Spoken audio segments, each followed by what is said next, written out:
Welcome to me being back and stuff. I'm gonna figure out what happened here.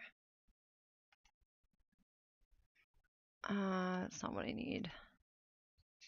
Is there something underneath that? Okay. Maybe not.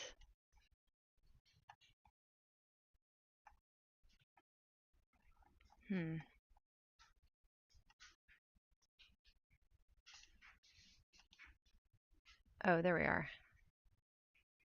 Okay, cool.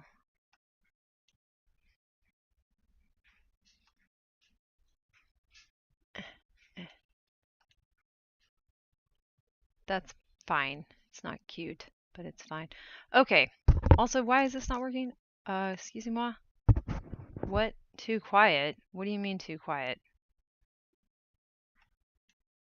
What just happened? What is happening? What have I done wrong? Oh, for why?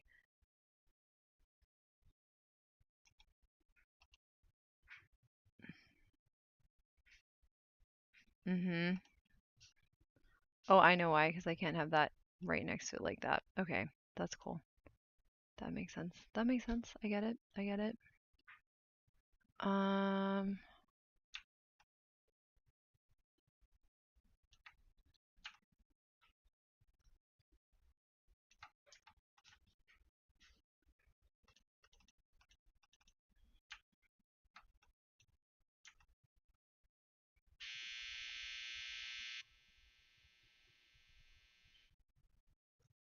I'll put on music in a sec. Just trying to get this thing kind of better.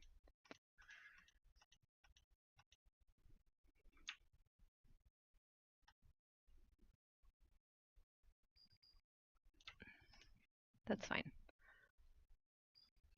I think. Is it fine? Or maybe not, actually. Wait, let me take that down. Because it does have to be 13 pixels. What? It's either over or...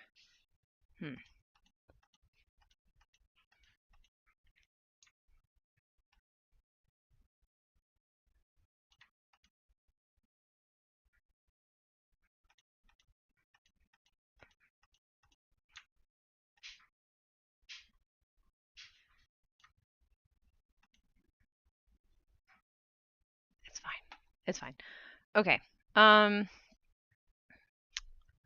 Discord settings. Voice and video. Chat. Yep. Escape. And where is HCAT? I'm not surprised this is going to be a little empty today at first, maybe.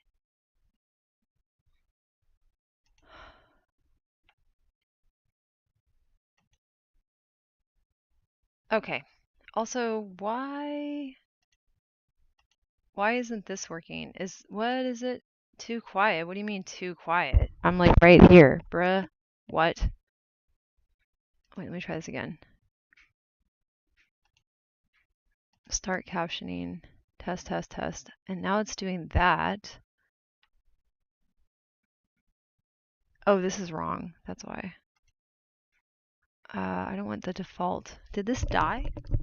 No. System. Sound. What? Why would you put that as the input, bro? Weird. Okay, well, that was strange. Put an input in that doesn't exist. In case that does that again, I have this ready to do what I need to do. Ah! What have I done? I don't want to do that. Oh God, what have I done? How did I get over here?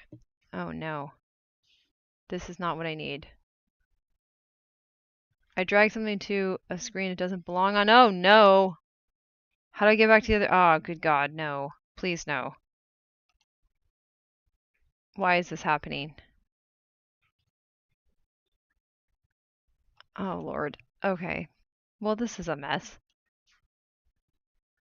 I'm gonna have to do this again.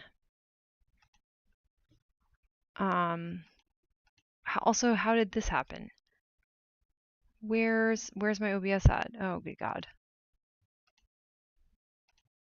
Okay, there's that. Okay. Damn.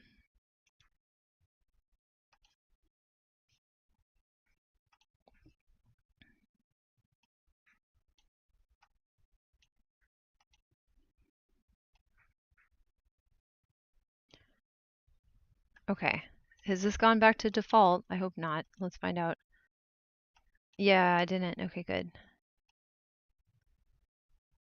But yeah, certainly the web captioner is going to sunset, but it's going to be open source, so I'll have to see what to do about that. Not sure. But a little bit upset to hear that. And then where's my pop-out window? Here it is. Okay. Okay, so this is a thing where I clean and stream, and I'm not sure how I feel about YouTube at this point. I might just switch this back all the way over to Twitch, which is kind of bleh, but I also am just frustrated. Yeah, just not happy with what things are like right now, internet-wise. Also, I changed the settings on my phone, and I don't think I like it still. The notifications are different.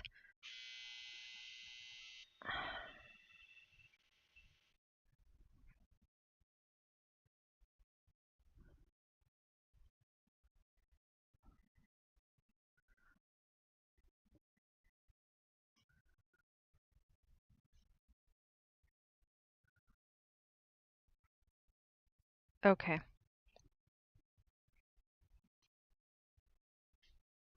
Got it. All right, everything looks fine now. Let me bother everybody in announcements.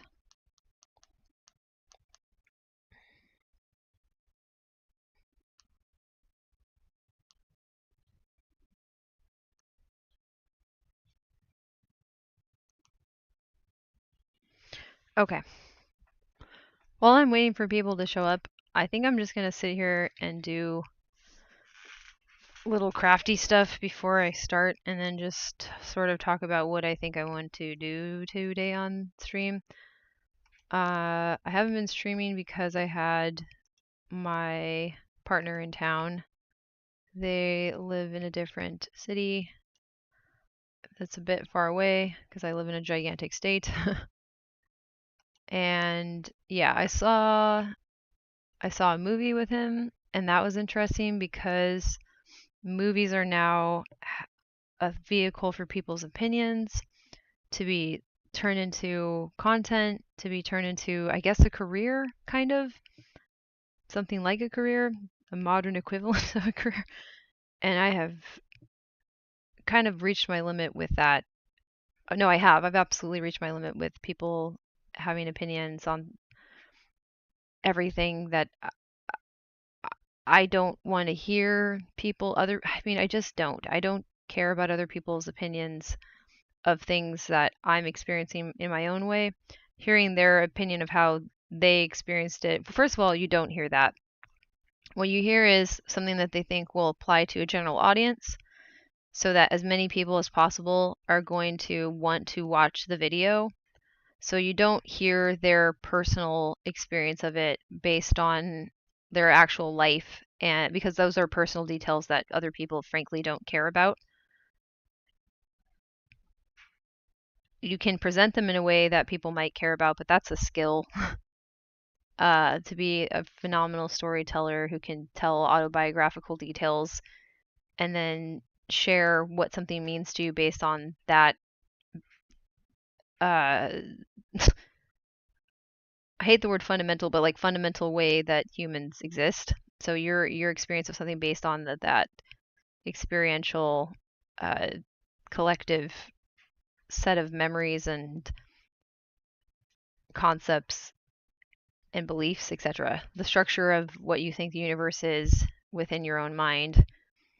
the structure of that within your own mind of what you think the universe is. Like sharing that so that people can situate your opinions is not something that everyone will click on, whereas generalizing and trying to make it as applicable to as many people as possible.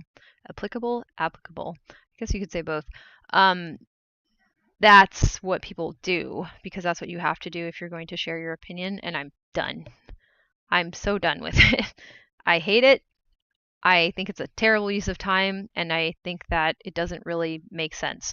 It doesn't seem like a natural way to communicate with anybody. It just seems like the way we've been left to earn money. And I think that's weird and not stated nearly enough. It's like I'm here because I want to earn money is a big part of everything, right? Like it's like even if you're like, let's do something good, but wouldn't it be a bonus if this is how I earn my money? But if your content relies on a lot of people watching it to earn a lot of money, then you're going to change what you're doing to appeal to as many people's desire to watch you as possible. Without, I suppose, sacrificing some other principles that you may hold, like you're trying not to quote unquote sell out, but even still, it's already, transformed beyond recognition. This behavior from any other behavior that would be possible on a platform such as this. So, I don't know. I don't like this idea of like having a big audience and you get money by having a large enough audience that a little bit at a time adds up. I kind of don't like it at all. I kind of hate it. I actually really hate it. And I don't want to participate in it as a spectator of the whole spectacle. It's just weird and I don't like it and I'm done. Oh, hold on 1 second.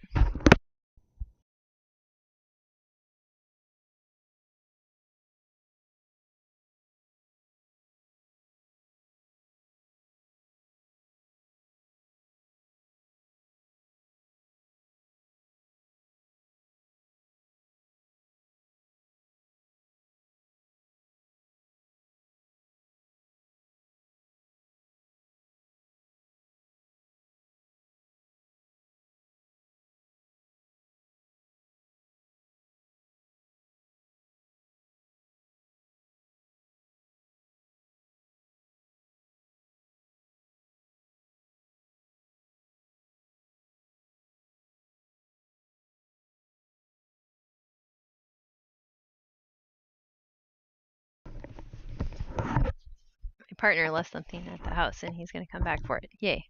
So I get to say bye to him again. Yeah. Oh, hey. We're having a slow start.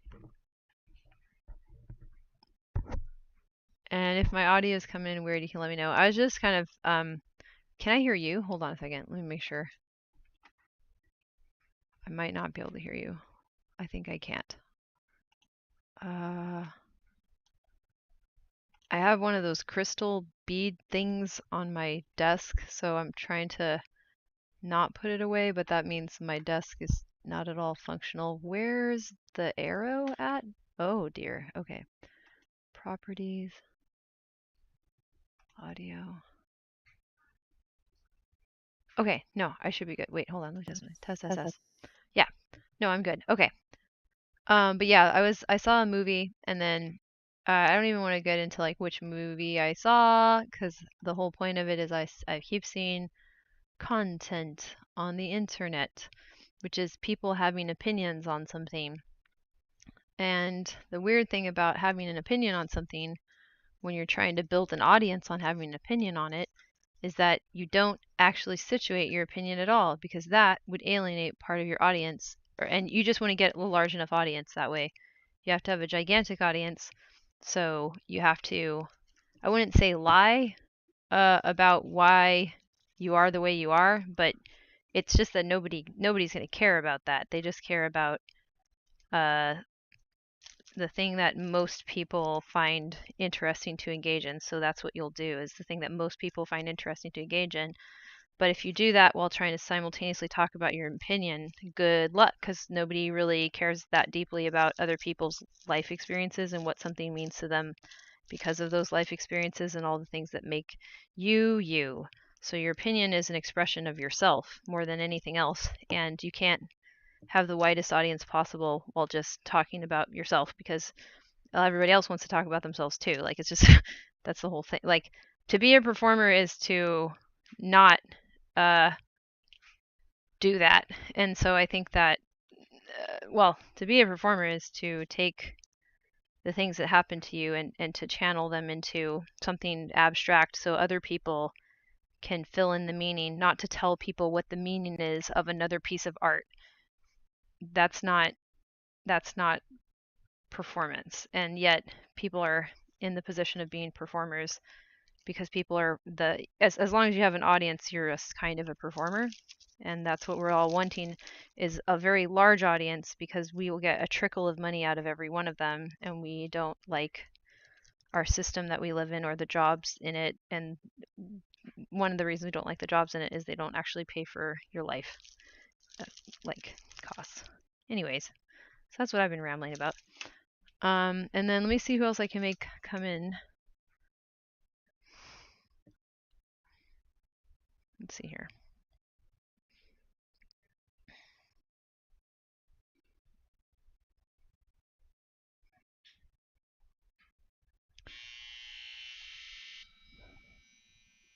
Hi, Shade. I'm just getting started, and I was sharing thoughts on the situation. I was debating, like, do I even like YouTube? Like, it's certainly going to be a place to put music videos, but is this a place to do streaming? I don't know. It's going to be an even more oversaturated playing field of stuff that, or content, approaches to this whole idea of what we're doing that I disagree with. I'm going to be surrounded by things that I don't think make sense or help. And then also YouTube makes it really difficult to find what you want to find. It keeps trying to tell you what a lot of people have clicked. I'm like, but I don't want what a lot of people want. In fact, arguably, I want what almost nobody wants, and I would like to know it well enough that I could maybe make it more accessible or attractive for people to want to do that. Like, for example, get really nerdy about the human brain and that as the root of any philosophy on human behavior, instead of bullshit from hundreds of years ago that if it was going to pay dividends, it would have done so by now. And if anything, it seems to be just exacerbating our current problems, or perhaps causing them, like, directly. So yeah, so I think that, oh, also I'm gonna have to vanish for a couple seconds because Kyle's got to pick up his he got not Pokemon, but he's got little Tamagotchis, and he left them here, and he needs his bag of Tamagotchis because they're little tiny ones, they're like nanos or something. Is sound okay on the YouTube side? Am I working all right? Seems good. Okay, cool. Thank you.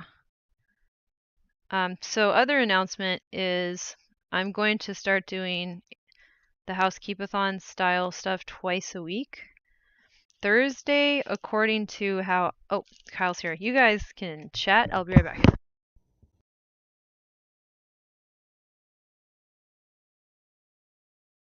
Hey, Bright. Can you hear me okay?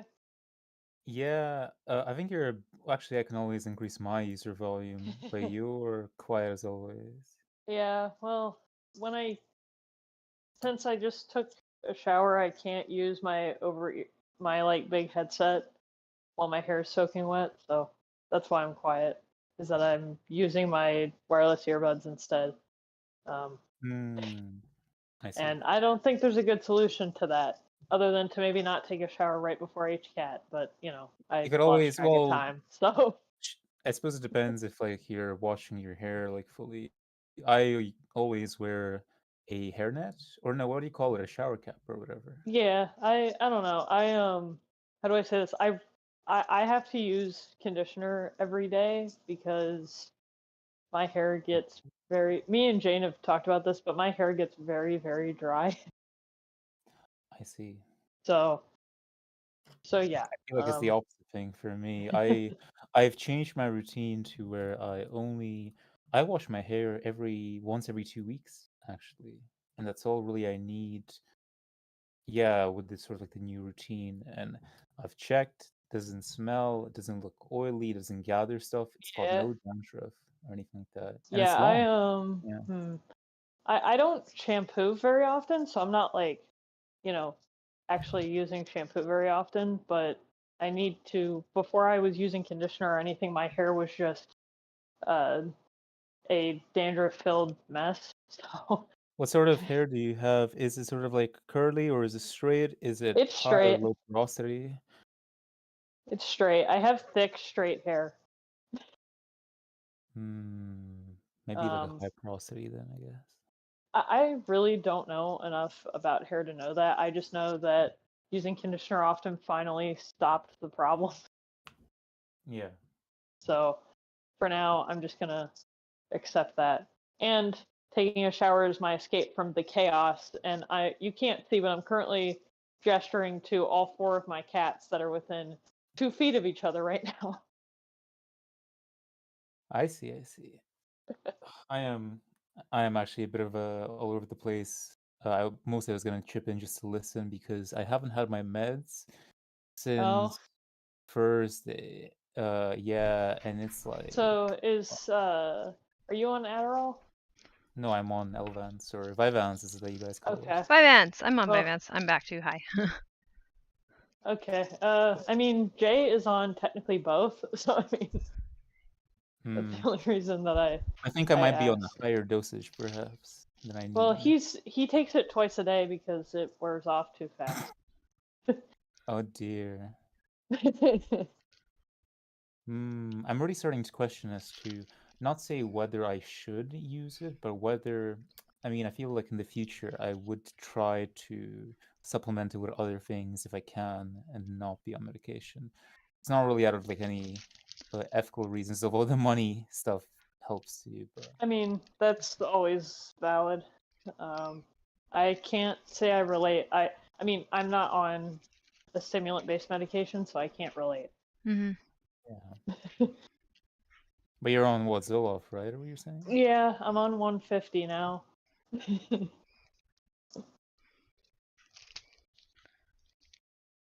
I might try Oh dear.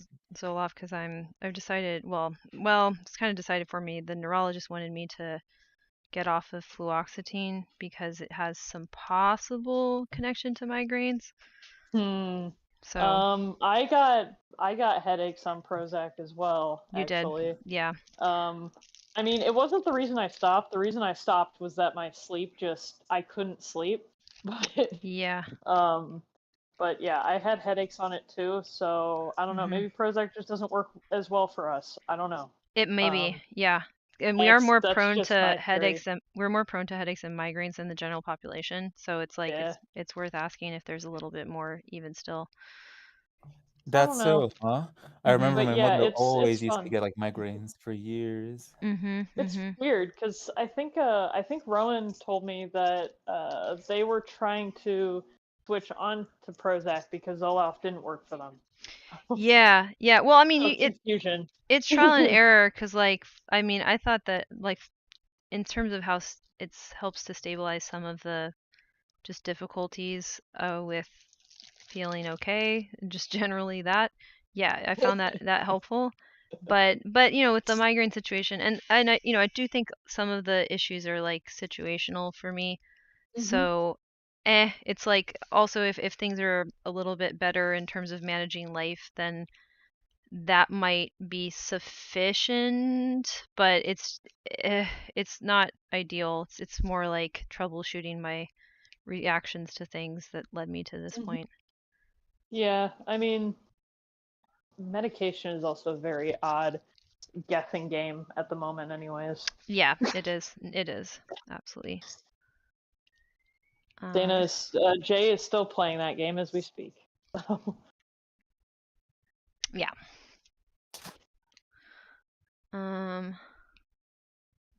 So yeah, so I was kind of like broaching a topic just that it's been on my mind that okay, so first of all, I'm very interested in what's happening with the SAG-AFTRA and writer strike. And I do, maybe it'll be over soon and it won't be something that gets dragged out, but it could go on for a while.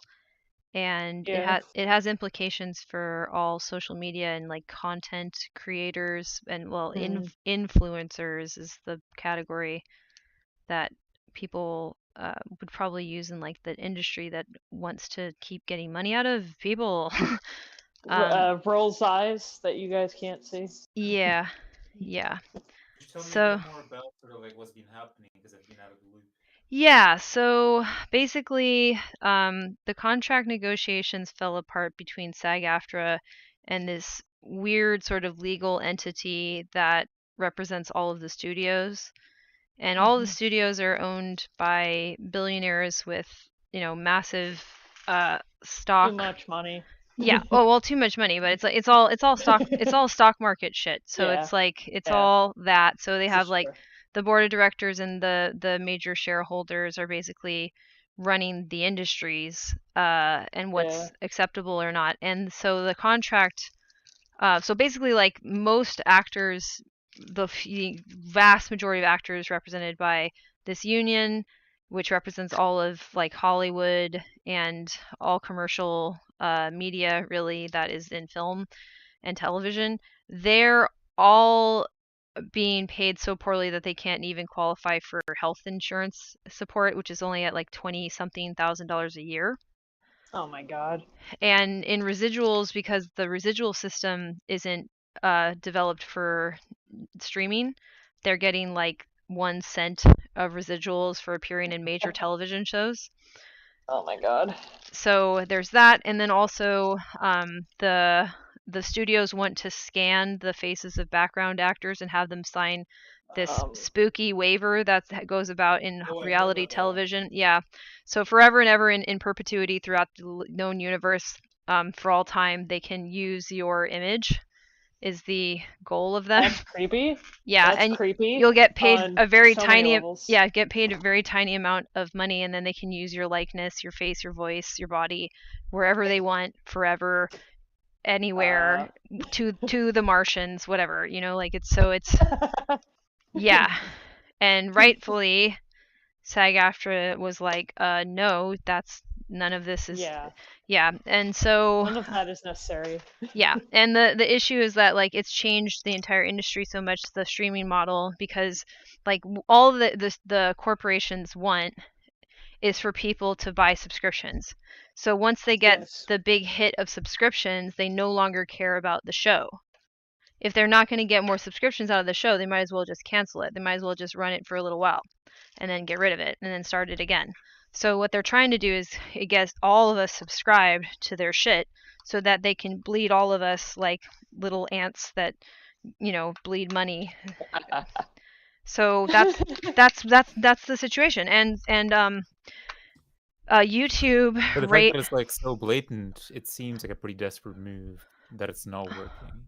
Well, yeah. Well, here's the thing. It's like, so they're worse than you think is what I want to emphasize. And like all of the billionaires are friends with each other. So it doesn't even really matter if they own different corporations. They're either going to merge one day if the US government doesn't step in, or they effectively operate in lockstep with each other. So what has happened so far, Spotify raised their premium. They're raise their cost to have premium. Everybody knows that we're not going to buy shit from the advertisements. The advertisements are there to annoy, frustrate us, and make us pay. Out of like, I hate this. So the advertisements are supposed to basically get us to subscribe to all these things that have, a bunch of people's work represented. So YouTube raised theirs by $2.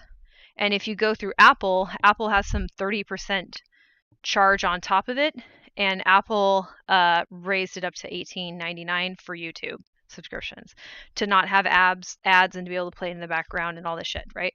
So this is where I'm kind of done with YouTube. So why would that happen right after, like literally days after the strike?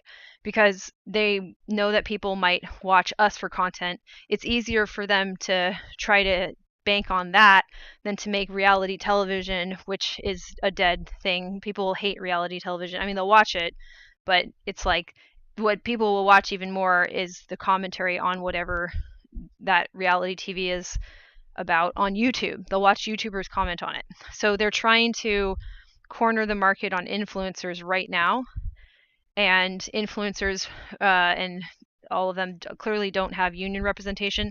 SAG-AFTRA did launch an influencer social media creator uh, membership like 2 years ago, which I know about because I met with them right before they launched that because I was concerned about Twitch and that there should be some union support because of how dangerous Twitch is for multiple reasons. So yeah, so basically what's happening is the media landscape is altered by streaming.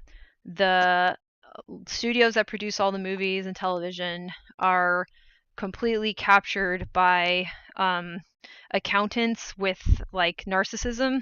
I don't know what else to call it. And it's incredibly dehumanizing. These are people that have no interest in the art. They just want the money to go up and up and up and up. If you were to take the bonus, I think of maybe just one executive, or I think this is just one executive, but certainly if you took all of these CEOs and you just took their bonus, it would pay for all of the salary increases, and you still have room left over for everybody in SAG-AFTRA. So that's just their bonus, okay? And they're like claiming, yeah. So this is actually like not an actor problem. This is a United States government problem. Like we basically have allowed corporations to do this, and I'm not sure what we can do, but we would need the unions hold some,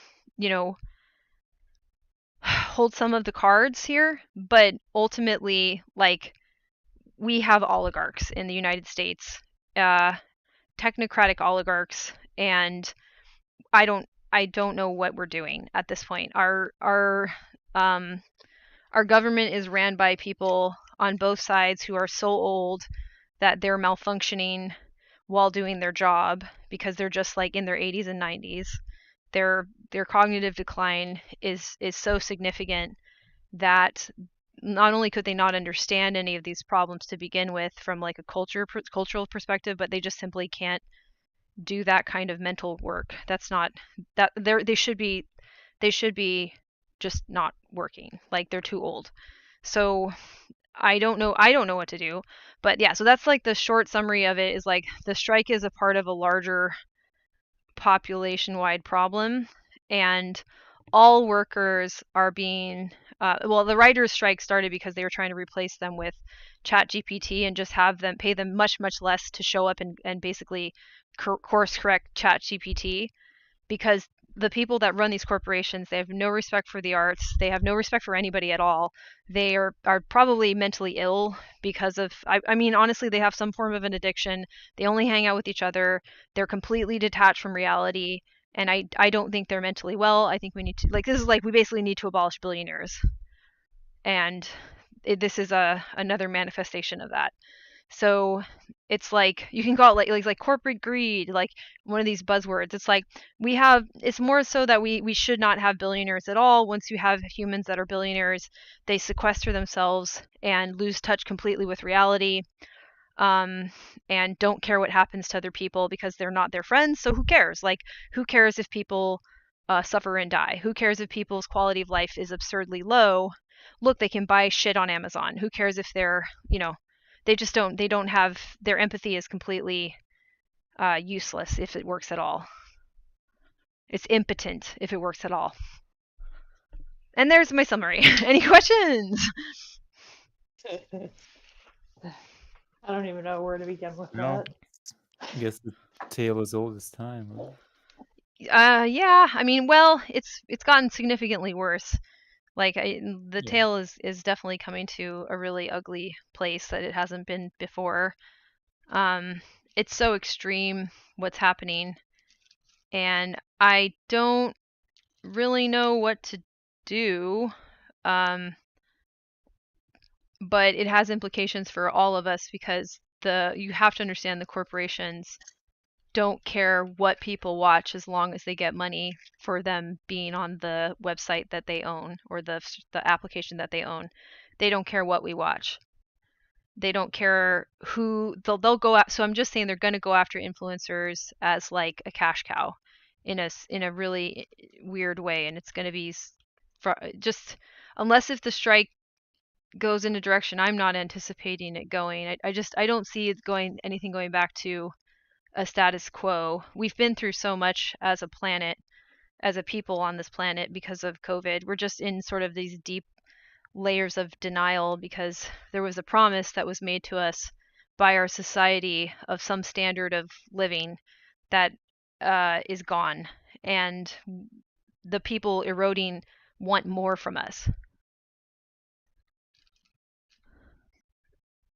Yeah.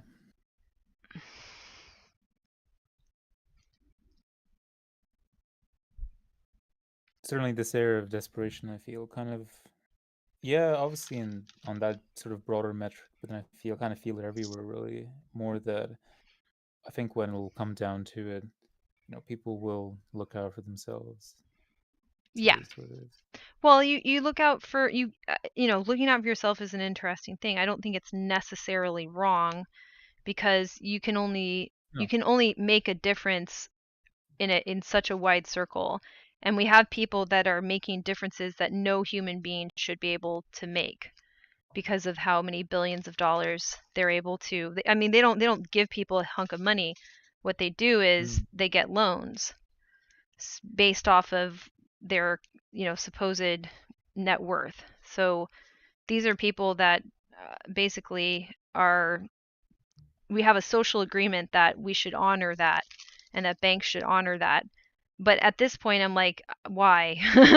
Like, I wonder how climate change might slightly affect things moving forward. that's a really good question. Yeah, I don't know. It will. We don't know how fast that's gonna affect anyone in a way that people will be able to stop denying. It's difficult It's not now. even about the denial. That's like sort of like the greater issue. What I'm seeing kind of People forward. are denying it. Well, yeah, of course. I'm not saying that they aren't, but it's like I feel like for the majority of the population, especially in places overseas, they'll try to implement any and all sort of like cheap measures, Mhm. perhaps even with like growing numbers of deaths, but then, they're not going to really take preventative measures right now that I see it on a greater scale. Yeah, the problem is that right now I think people like us are being distracted too much. Like, and I mean just regular people is what I mean by that. Just people who aren't billionaires and you know what I mean, like are nowhere near any of these the locus of these problems. We're just trying to live with the situation as it is, and that's a more unified front than we realize. So like we can do this globally. We can have um global support for changing society overall because the problem is our system of currency, basically money itself is not working under the stock market system that we have. Like I mean I would say our system is the stock market at this point. I don't think there's Mm-hmm. really anything else to describe how we uh, how we keep track of objects that move around in our society. It's basically a game of having value on the stock market, and then you get to do whatever you want.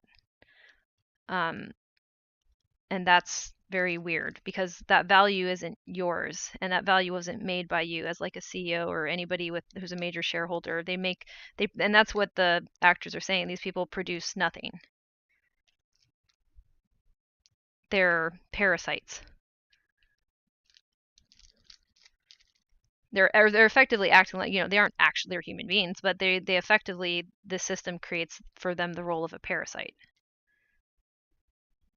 And then how do we deal with that? Like, is there like an immune response to this, or something? Like, can humanity as a whole act as an immune system against what's happening with a few, like, there, you could possibly, we need some sort of analogy to understand what we're going to do about this. Like, how do we behave to respond to this, as individuals, and then in a way that scales to some sort of collective response? And I don't think that there's a lot of well, first of all, I don't think there's adequate discussion on it. I don't think there's a lot of focus on it because people are constantly having their attention pulled away from that and towards people who are giving opinions that are supposed to appeal to the curiosity of as many people as possible. And that's how you get money as a content creator.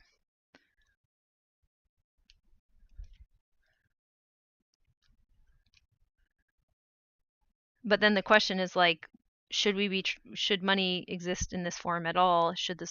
Why try to get something that the only way to get it is to do something with your life and your time on earth that contributes nothing? Yeah. I feel like there's also like a lack of like leadership, rather, or I feel like there needs to be more of a, right, the unity would come from from some sort of like central organizing, Mm-hmm. yeah, like somebody to kind of like, trailblaze, or maybe kind of like put in some new initiatives. And I feel like there are people there, but maybe it's in the communications being divided or whichever. I'm not Mm-hmm. sure.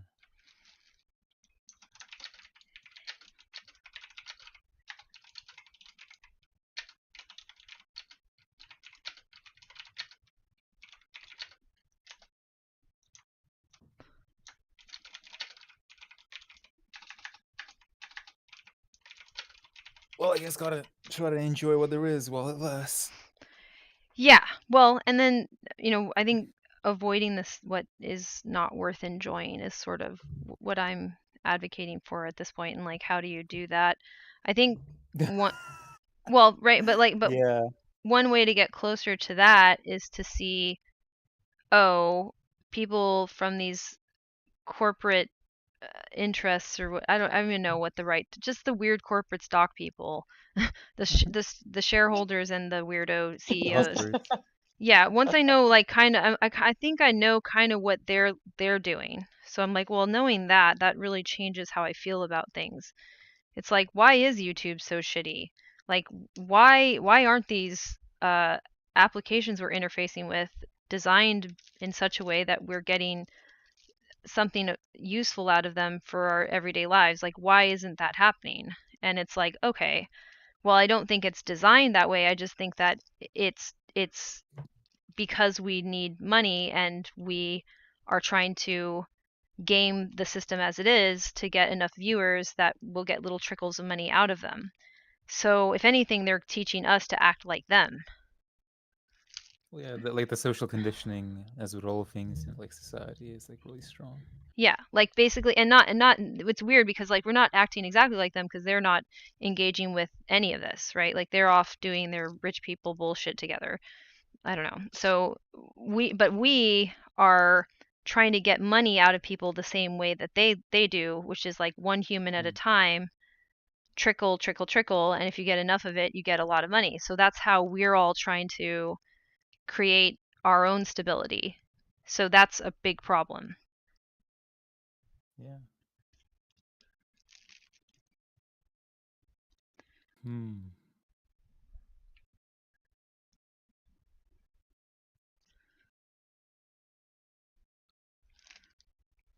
Suppose these are good questions to think about moving forward in terms of how to really keep living or make a living. Yeah.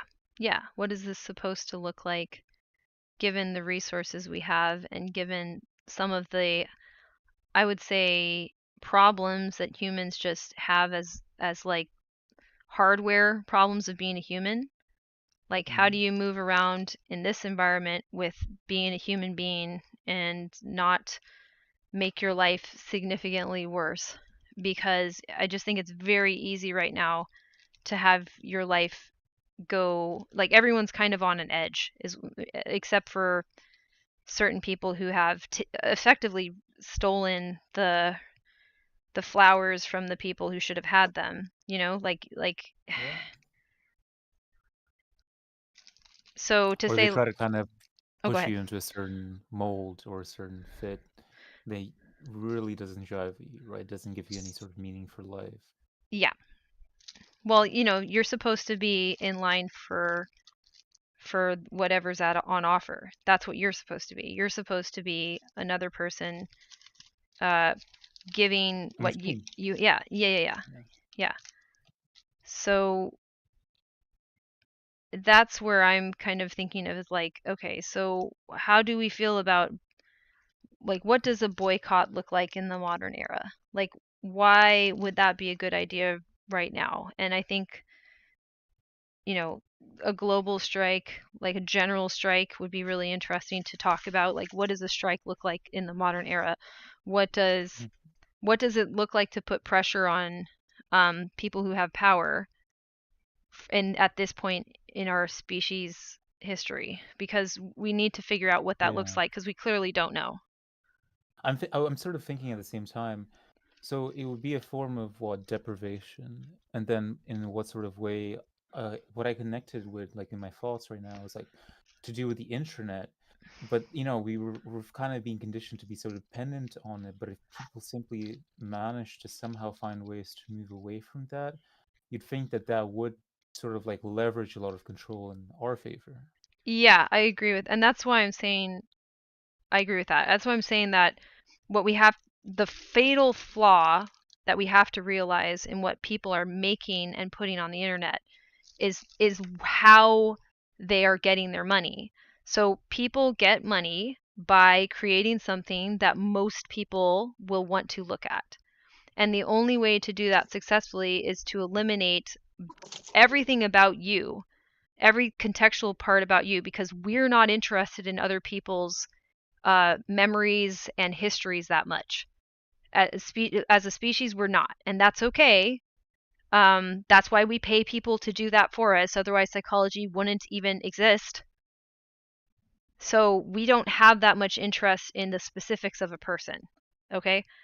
And all people who are trying to get money on these platforms as quote unquote influencers or content creators are trying to be as generally not even likable, but like worthy of somebody being curious enough to click a button. That's all they really need, is a button in a couple of minutes of your time. But if everybody wants a click of a button in a couple minutes of your time, right? First of all, you're going to run out of time. So you don't have enough time to spare for that.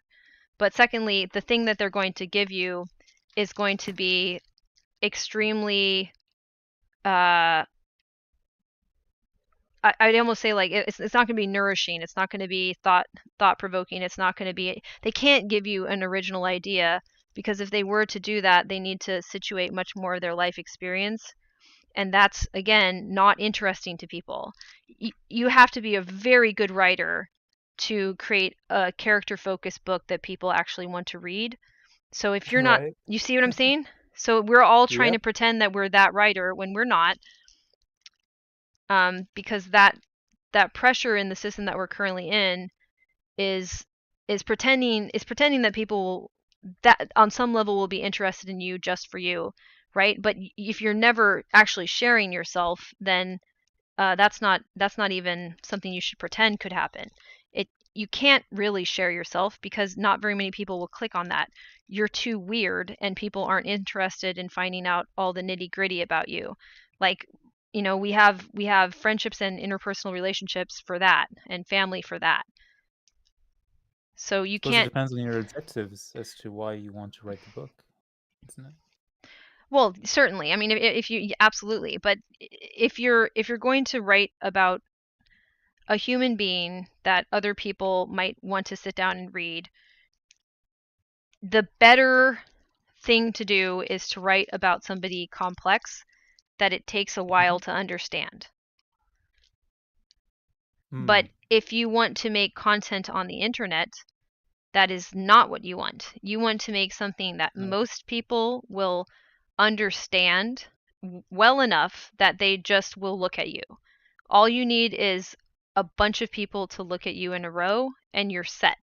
So what you do to have a bunch of people look at you in a row versus what you do to share an idea that you've cultivated over your lifetime,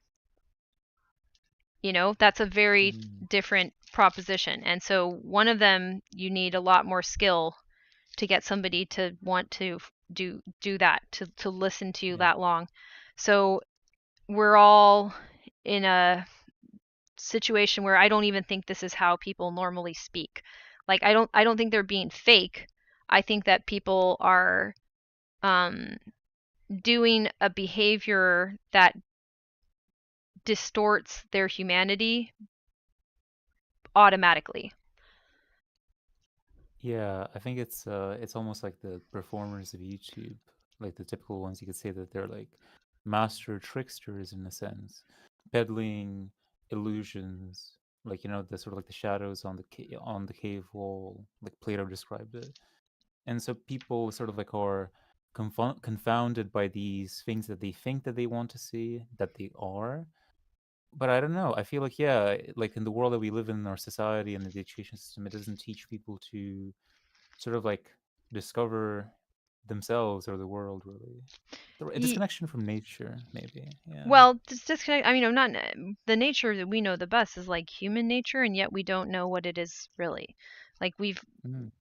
what we should say is that you'll only understand your own nature by living, and you'll never understand it very well. But it's better to have limited insight, but it be robust, than no insight and a bunch of stories that are filling your head.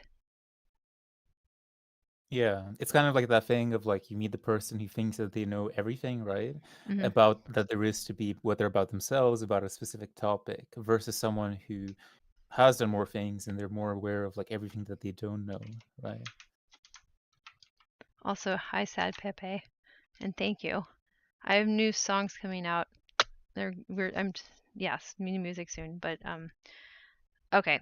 Can you repeat your last point because I didn't get to absorb it fully? Yeah. What was it? What was it that I was saying? A point. I think I was saying right. Like, so you have. It's like sometimes you almost have two people in the world, right? Whether it's like whether right, they say that they know everything about themselves or about a specific topic, right?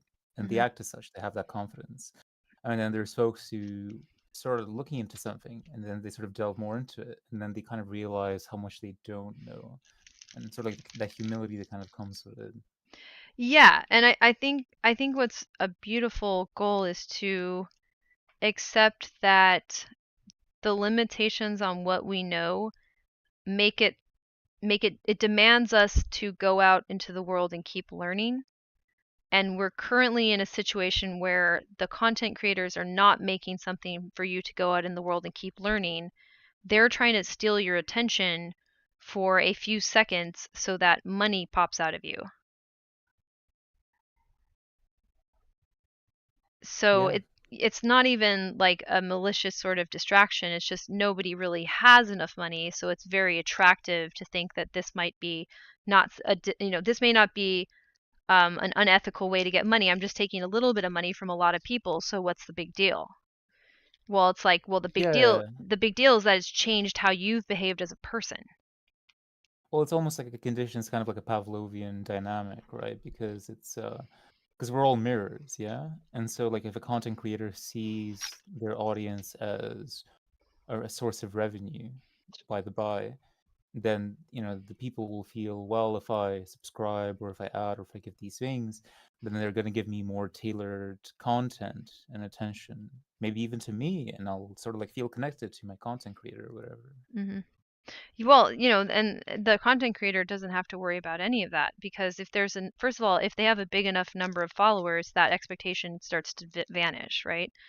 Because Mm. the only people that would hold that expectations are ones that are a little bit deluded, or not in touch with reality for one reason or another, because it's like, okay, well, this person clearly has no time for you.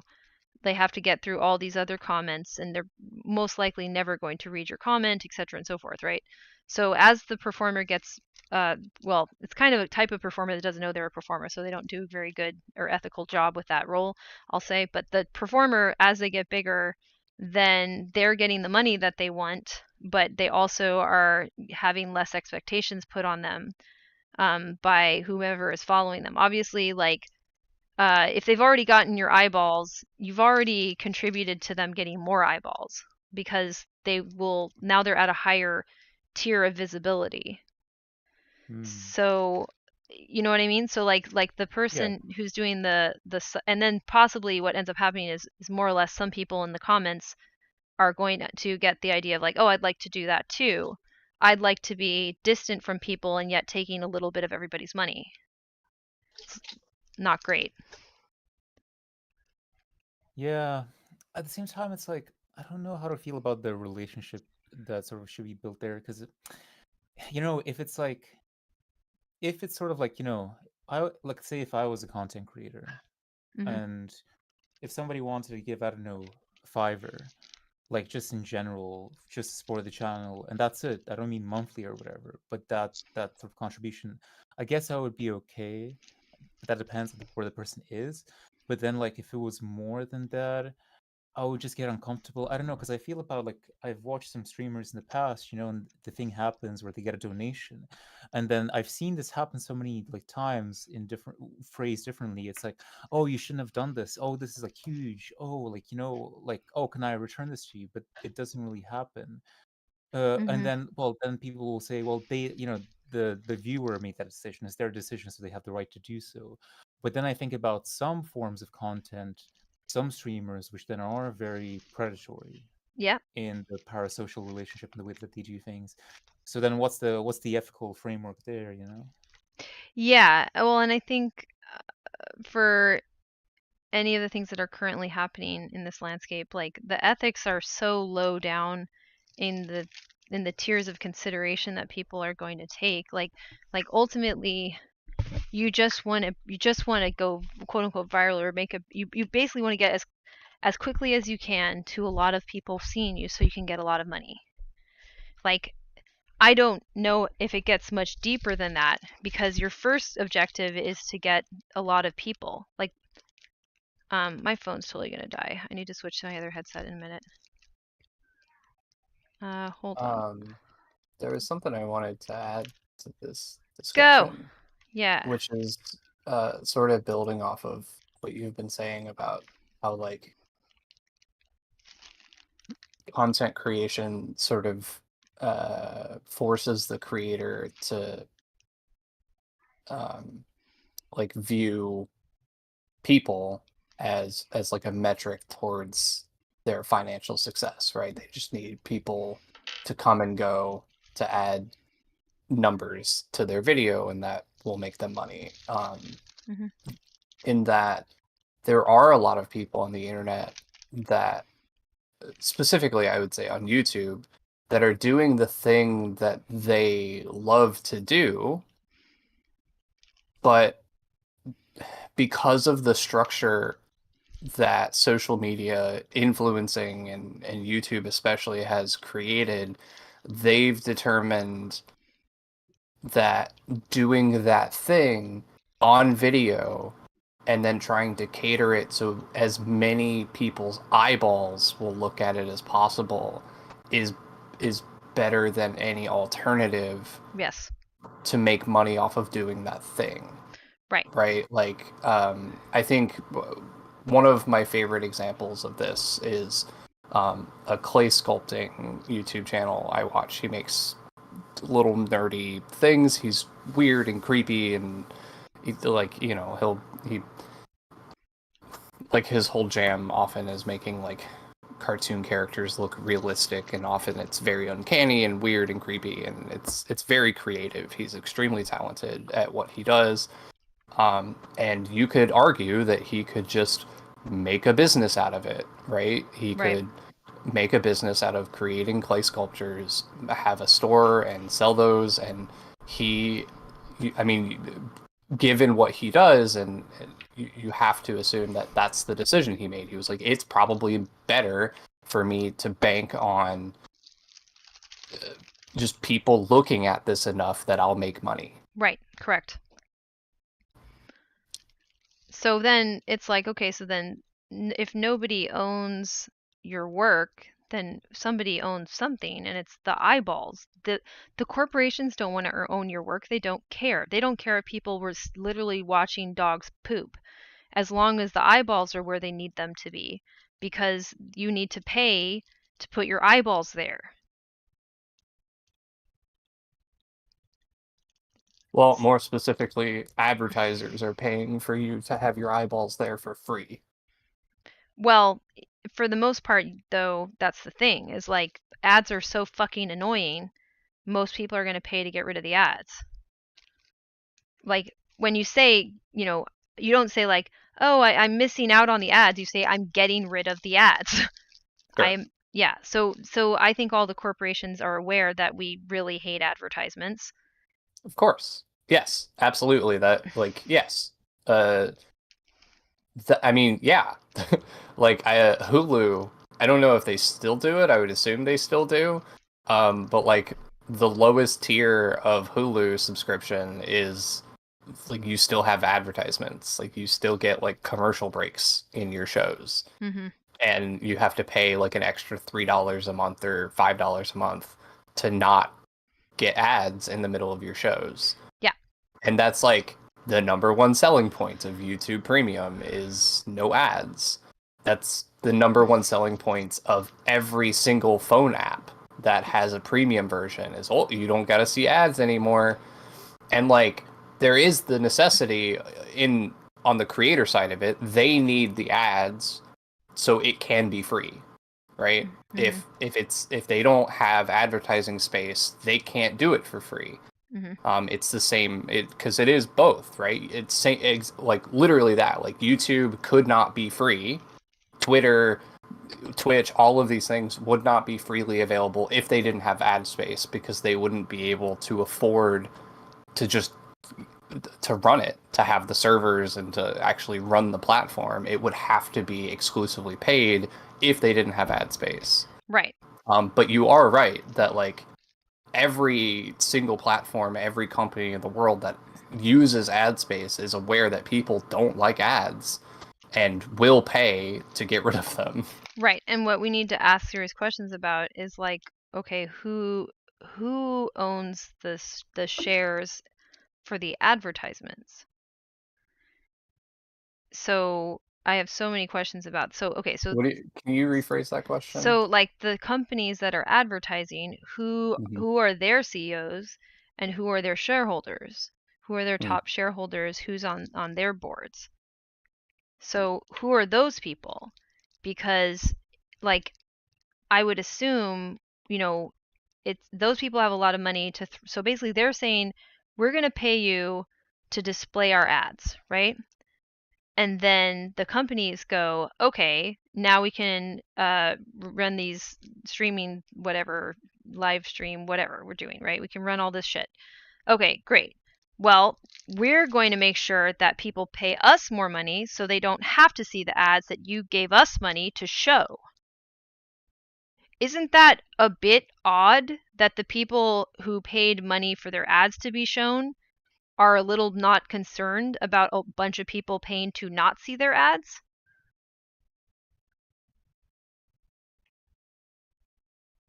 Why are they so in favor of this deal?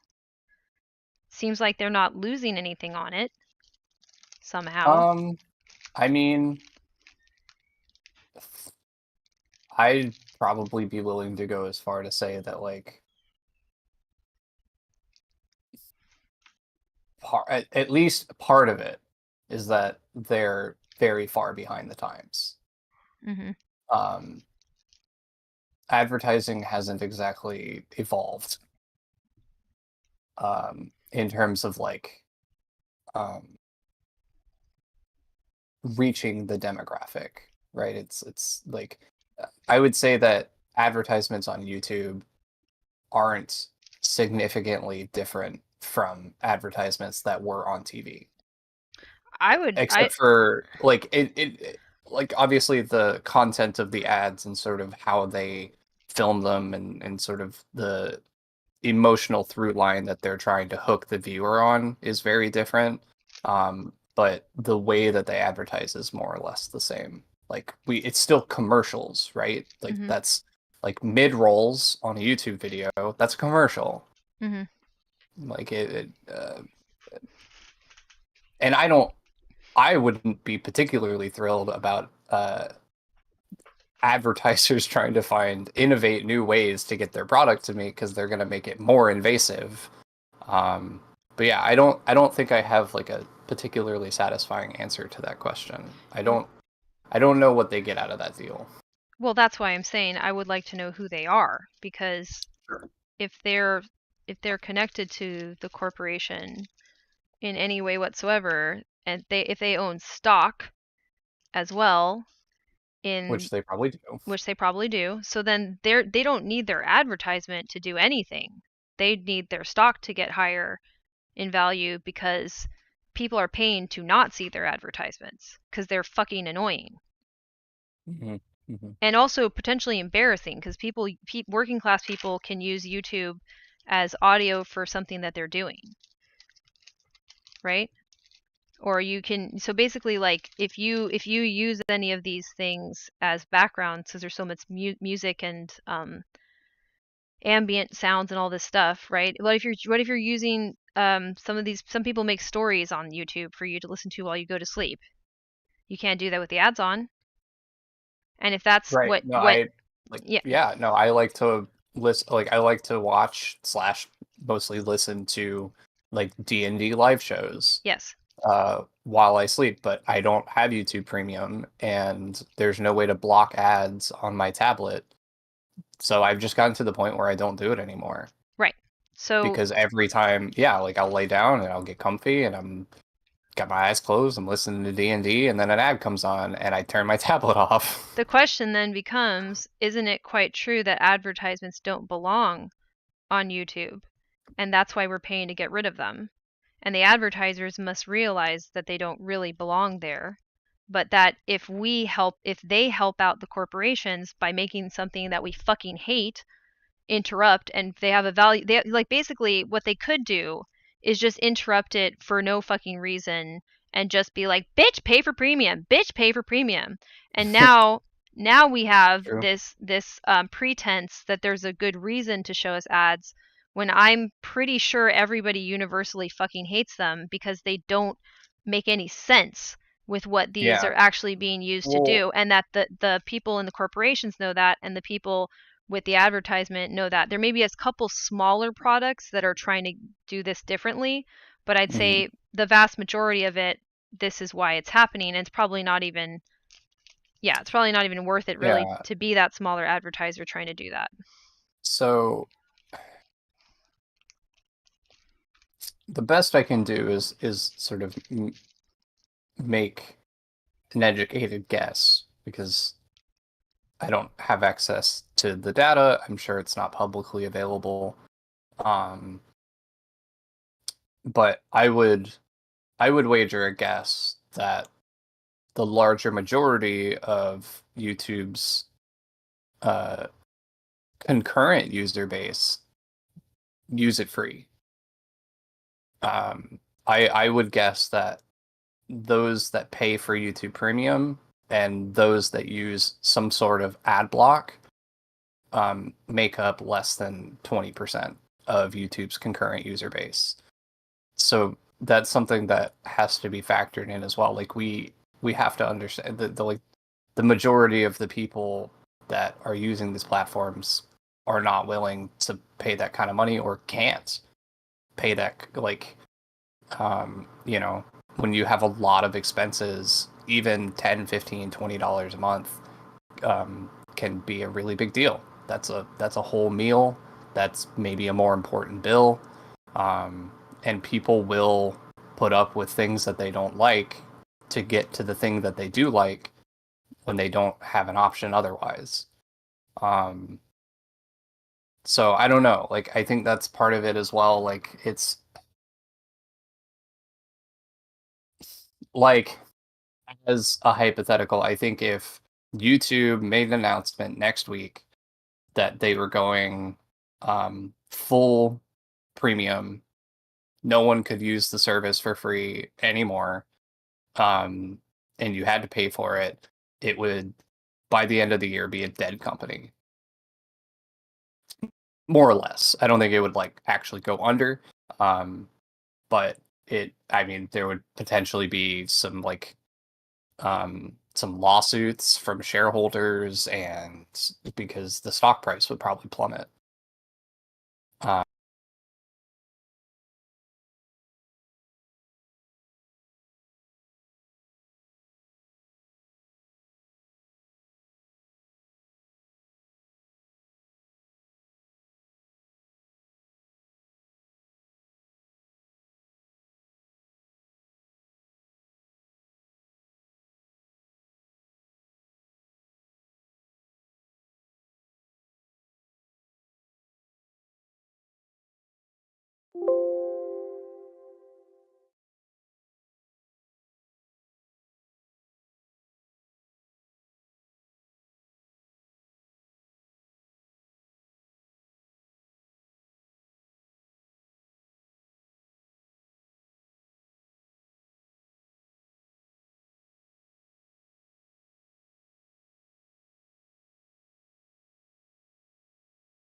I'm talking a little bit.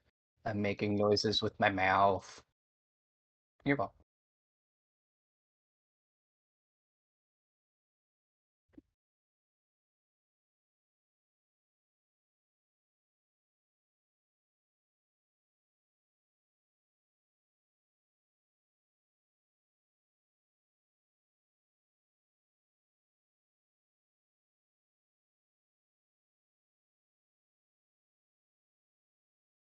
I mean, like, you can analyze it as a class thing.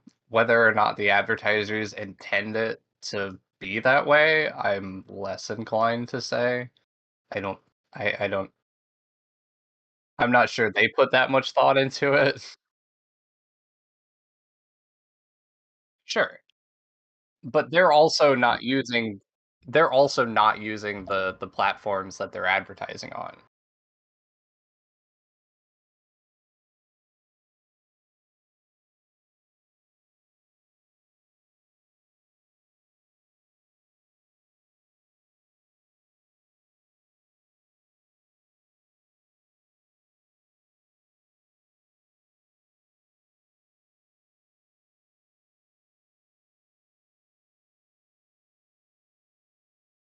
Yeah.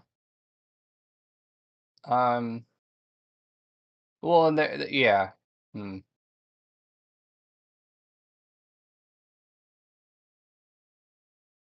Well, and there is a threshold, right? Like there are like relatively wealthy people that are using these platforms, and there are things that will get advertised to them.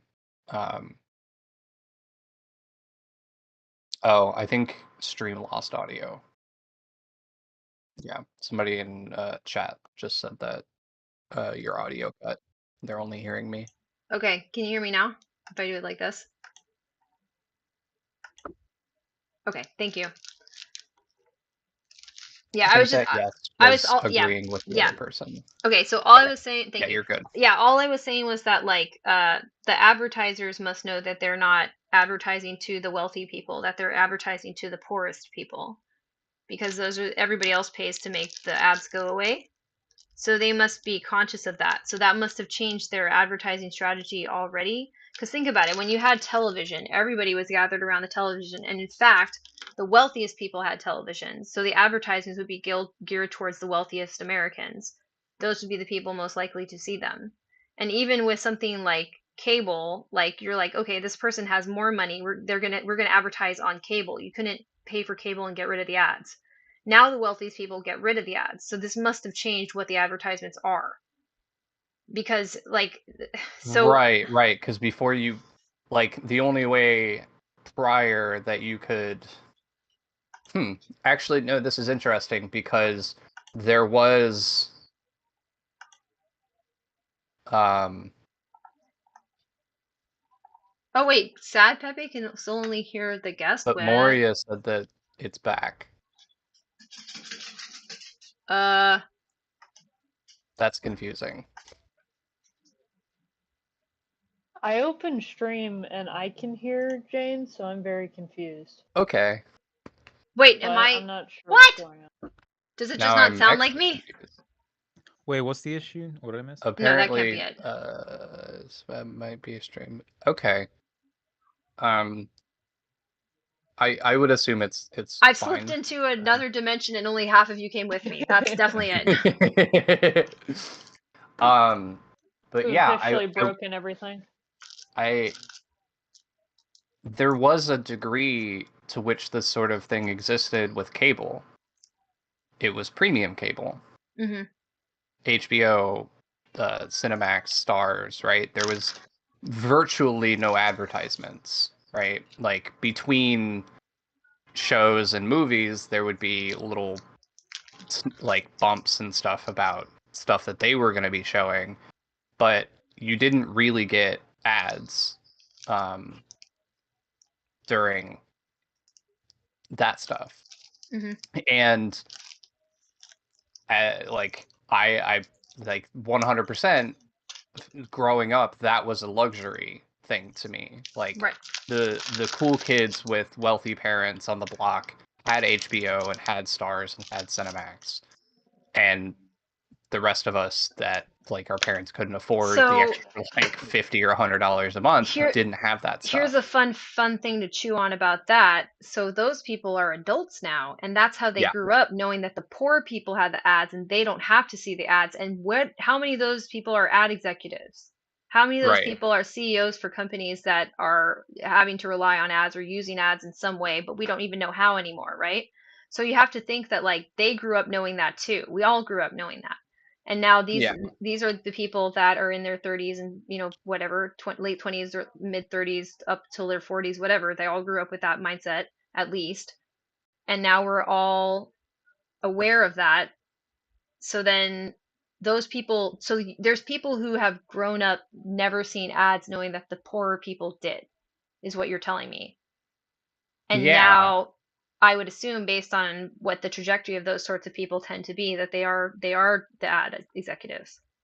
right. Well, and I mean, it is I want more or names. less well known that like the middle to lower class are the people that pay these people's salary, right? Mm-hmm. It's not rich people that are driving these companies forward, right? Like they're not the ones that are buying these products. And I don't even know if you could gather the data to get the metric on this and in terms of like who's being advertised to and who's buying based on those ads, but like I think it's too nebulous to actually make a reasonable hypothesis that like how much ads are contributing to the middle and lower class being the ones buying this stuff because they're the ones being advertised to. But I think who's being advertised to is whoever can't afford to get rid of the ads, which is Sure. getting to be Well, more and more of us, the way that they're, and maybe, you know, you have to ask questions about this, is like, are they raising the prices to do a steeper divide? They get the subscriptions that they want, and also out of everybody else who, you know, doesn't pay for the ads, okay, well then they must be aware that there's a shifting demographic of who's going to see the ads. Like it would be I think, silly to think that that wouldn't be the case, when the whole idea is that all these advertising gurus swear to God up and down a Bible that they know human psychology and are constantly analyzing humans to try to understand what's going to get them and why. And you think they're not obsessing over what the shift in demographic is? Like, obviously they are. well, yeah, I mean, every single one of these companies have data analysis departments, right? Right. And they must know that children of rich people don't see ads.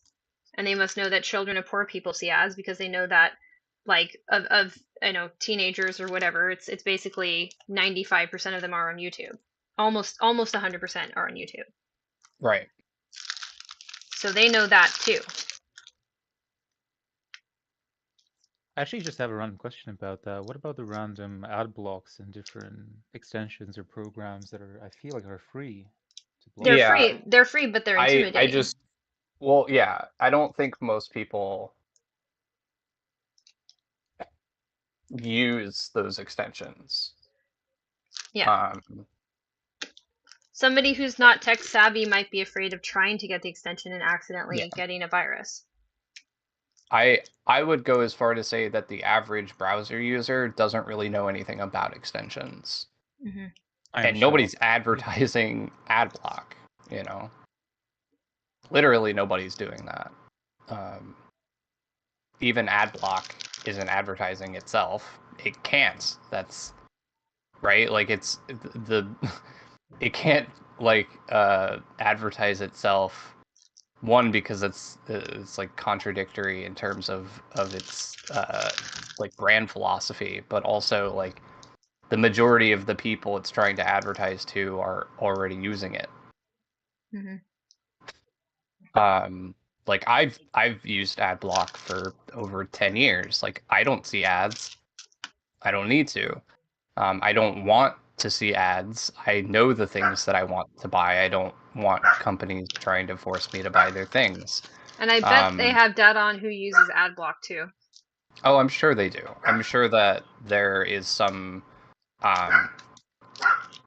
like cached data that you're a demographic shows up in cookies. The data that they track, want, right? The data that they want, they can get easily from surveys. They don't have to use something as fancy as a cookie. They just have to figure out what group of people is most likely to use ad block. Well, no, because that's like the world that we're in now. Well, no, that they're constantly collecting like 100%. YouTube or Google has a psychographic profile on me, and I would be quite confident to say that in that psychographic profile they have the data that I use ad block. Right. And they don't need to do surveys, because they can just collect all that data, because we currently still do not have any sort of protection for consumers on data collection. I'm just saying that I'm saying that the demographic that would use ad block is still so niche that you could probably figure out that information that easily, that you don't even need to do that. I do agree that it's very niche. I don't think it makes up a very large percentage of the consumer base. It can be an unattractive niche because it's into like tech guy stuff, and some people have a very negative impression of that because of absolutely 4chan, Reddit, everything, Discord, every place that you have that culture, it's quite ugly. So all the like sort of techie things that I know about, I learned from friends that I had, or like kids that I hung out with during my like 4chan Reddit phase when I was a teenager, like when I was learning about computers and like getting into like using Linux and like becoming more familiar with just like surface level intricacies of software and stuff. Like that was when I was using 4chan and Reddit. Right. So I don't by no means do I think that's an unreasonable what's the word I'm looking for? I guess just like connection that people can make between those kinds of things and the people associated with those things. Yeah, so you can even make an argument that tech literacy is something that would be discouraged. So if you get to the TikTok area, that could be actively discouraged on TikTok, so that you're promoting people that have low tech literacy, so that it's less likely that those people will ever figure out ad block. They're more likely to. You see what I'm saying? I don't think it's quite this Machiavellian, because I don't think people really know what they're doing at that level. But like, do I think discussions like this happen? I absolutely do. Yeah.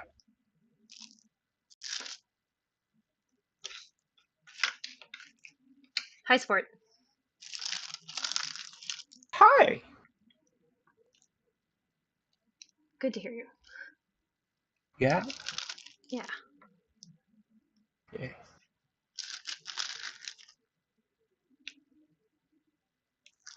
I'm doing some little twin stars crystal art thing right now, and I will stop and do actual HCAT, but just so people know, your default unfortunate host is not doing what I'm supposed to be doing. Yeah, we spent this morning. The lease on our old place ends tomorrow at 11:59 p.m. And in Oh shit. true procrastinator ADHD guy plus, I'm autistic. So today we had to go get the rest of like the junk that we're getting rid of out of the old apartment. Oh, okay. Hey, good job though. So, You got through it.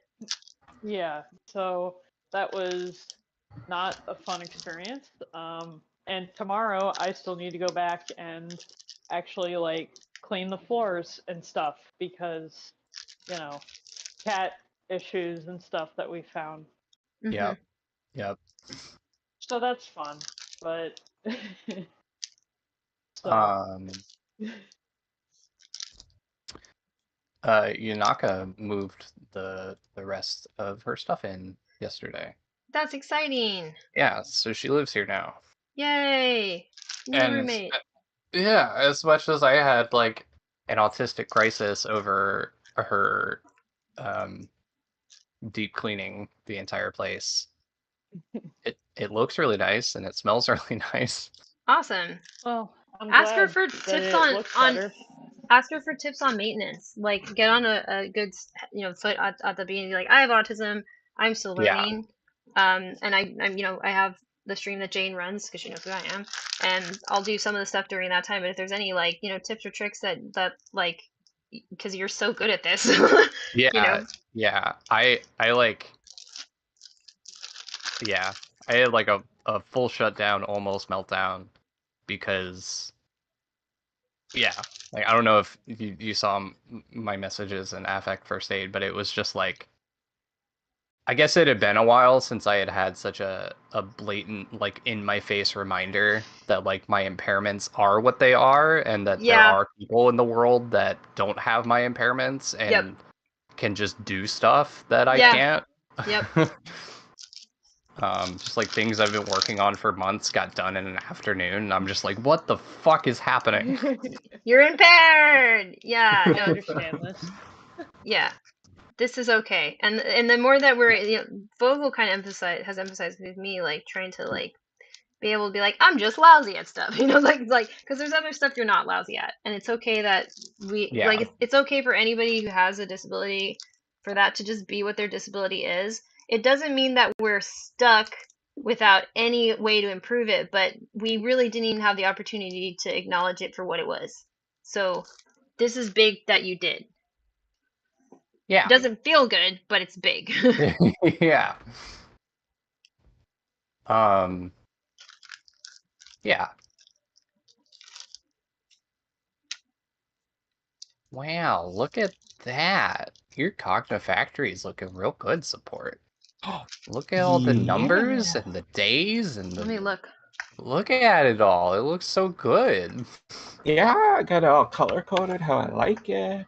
It's working real good so far. Woohoo! There's so many things. That's cool. Yeah. Also, Rowan, my wife says hi and she misses you, and we should watch TV later if you can. Okay. Wow, that does look great. Awesome. Okay. Rowan says okay. Yeah. Yes. Yeah. Yes. Work makes things tough. Yeah. The work. But I'm not working today. So. Okay. Awesome. Yeah. I'm gonna start working on stuff after I do a couple more of these little crystal things. So I thought I would do this on stream at one point in my life before I understood how these things go. Did you know that crystal art takes like for the rest of your life? Oh no, it takes that long? Yeah, it That's sure a long does. time. Yeah. So I'm not gonna stream this because no. Oh, the diamond painting. Yeah, the diamond painting. They look more Just like like I don't know what this is. so you have these little basically pixels, right? They're little pieces of shininess that you put onto a painting. pixel by pixel until it makes the painting. Yep. Oh, Oh, yeah, that sounds God. like it would take an eternity. I got a little Twin Stars one, and it's definitely kind of bootleg, so I'm not even sure how it's going to turn out. But I was like, oh boy, do I like these colors. So many cute pastels. And like, okay, so the colors are very difficult to tell apart. There's a lot of like, there's a lot of pink going on, but it's not the same pink. They're slightly different pinks all over. And You gotta Oh, take a picture and gosh. send the symbol key code. That's oh the yeah, funniest part. yeah. This. Oh my god, I'll put that in the chat. I I don't understand. Okay, so like, I I've tried to make sense of this. I promise that like I tried because I like at some level I was like, well maybe they have like multiple sets and they use the same crystals for them, so the naming uh is a little bit weird. So it's Chinese produced because there's Chinese on it, so that's some of the written language. Then there's letters, numbers, but guess what? The baggies are numbered, but the symbol is different than the number on the baggie. And the color ID, I don't even know. That's not in any sort of order where I understand why they would have done this thing to the left. Where's my phone at? Because it's so bad. Oh, here it is. Okay, I'm gonna take a picture. And I had the genius move today that I could actually like number the baggies with the symbol, because the number is 1 through 18, okay? And that's what the bags say. And a Chinese character, actually, that I think is the same character. You know what? It probably just says bag. Like, I don't know. It says crystals. Who knows what it says, but it says something. Okay. So never mind. It just really is the numbers on the bag. Okay, great. So there's no other symbol. The symbols are pi. The symbol pi. Okay. Hold on. It goes pi 1, 2, 3, 4, 5, 6, 7, 9, A, B, C, D, E, F, G, H, I. Okay? And it lines up with the bags, and you have to match it all. So let me get into the chat. I gotta go in with my other account. 1 second. And I just want you to understand this is insane. Here we are. Join. Okay. Actually, you know what? Faster way to do this, I can just take a picture and just put it in the chat, I think.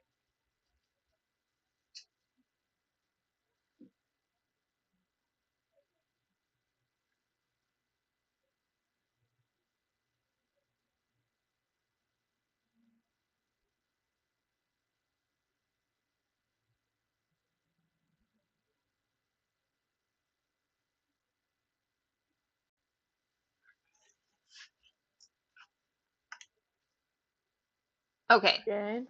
I'm back. And she's back. And now you can look. Or wait, no you can't. Now you can look. Wait, where is it? Here, now. Here, look at this. Look at this. Huh? What are you looking at? What?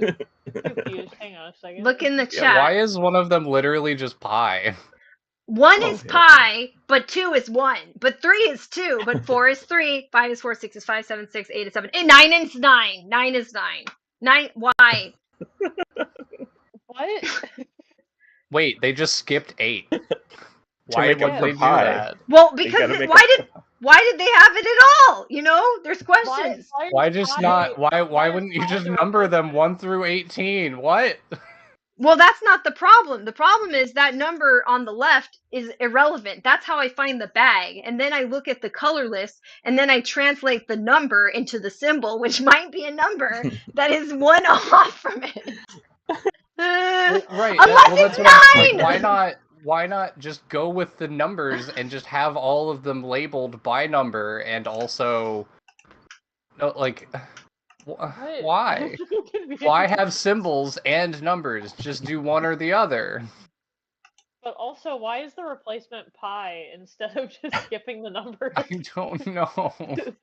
None of it My makes bigger question sense. is why pi? Why I mean, any of why it? This is what we anything, get right? distracted by. Yeah, wait, people in the stream can't see what I'm going and saying over. So like here, They're very like confused right do now. do you see this? Do you see? And like it took me so long to realize like why don't I just like write it on the bags finally how it should be? But like one is pie, and then I have to find baggie number one, and these all look almost like the same fucking color. I just want you to know, like a lot of them are pink, and I don't know. And so I have to find the baggie, then I have to translate the baggie, and then I have to remember that the number that I'm looking at isn't the number of the baggie. That's the number of the symbol. So the board is labeled by the symbol. You see? What is this malarkey? Right. Well, so all you have to do is put the symbols on the bags like they should have in the Right, first right. place, Which I right? finally I figured that out this morning, and I have been working on this for like 2 days, so I'm ashamed. But you know, Oh no. Hmm. Uh, That's both hilarious and terrible at the same time. yeah, it yeah, sounds like a really fun time. yeah. I don't know. I feel like I'm I don't know what's happened with me. My brain has been melted by this whole thing by now, so it's fine. Brain I melting. I'm gonna run to the This does bathroom. remind me though that now that I have some money, I should look at what nanoblocks I could buy. Because I haven't done a nanoblock in like a really long time, and I want to do nanoblocks.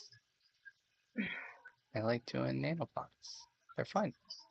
Banana blocks. Banana blocks. They're fun.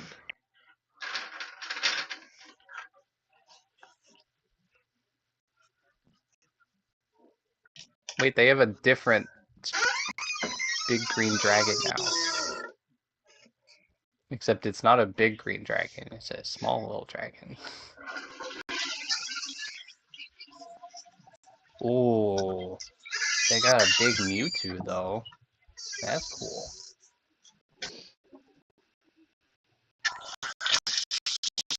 How much is the big Mewtwo? $40, and it doesn't come out until next January. How big are we talking? Um, 5.5 inches tall. Huh. Here, I'll just put it in chat. They have a picture in it that's like someone holding it in their hand. It's pretty rad. Like Wow, that is rad. I haven't gotten the like normal size Mewtwo because Mewtwo's general shape is weird enough that it just doesn't really work when it's more blocky. But when you add more blocks, you're able to get more like what's the word I'm looking for? Um, distinct curves and shapes. So yeah, I will almost certainly buy that in 6 months. That's neat.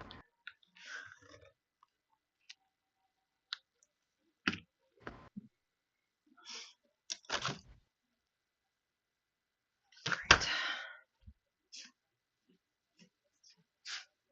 Okay, I'm gonna do tiny, Oh, tiny, they tiny also bit. got some new Sanrio characters coming What? out in December. Yeah, they got Cinnamoroll, Pom Pom Purin, Oh, that's fun. My Melody, and Hello Kitty. Oh, that's nice, but no little twin stars, because you know I buy No, everything with little twin stars, even if I it's know. fucking awful. I feel like it's just a matter of time, though, right? Like, Probably. I'm gonna give up on my captioner for the time being, just because it can't catch everybody's voice anyway. Okay.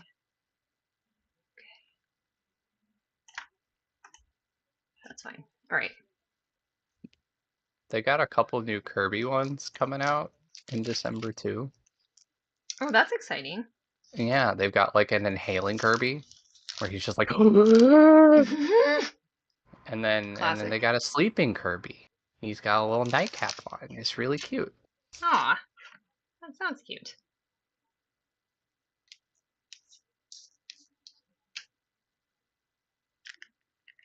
And Sonic the Hedgehog is still out of stock. I'm crying. Sonic the Hedgehog has been out of stock for like, I don't know, like a year. Oh shit.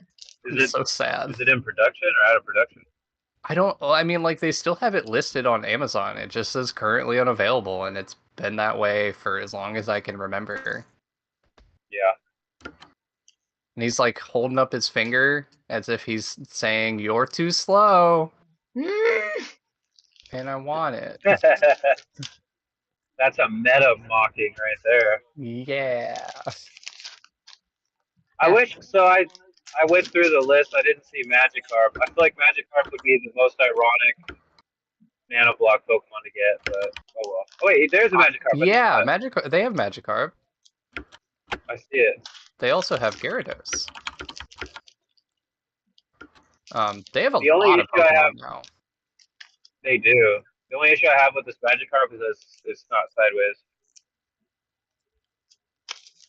sideways. Right? You should be doing a flippy flop. Should be doing splash, dude. Yeah.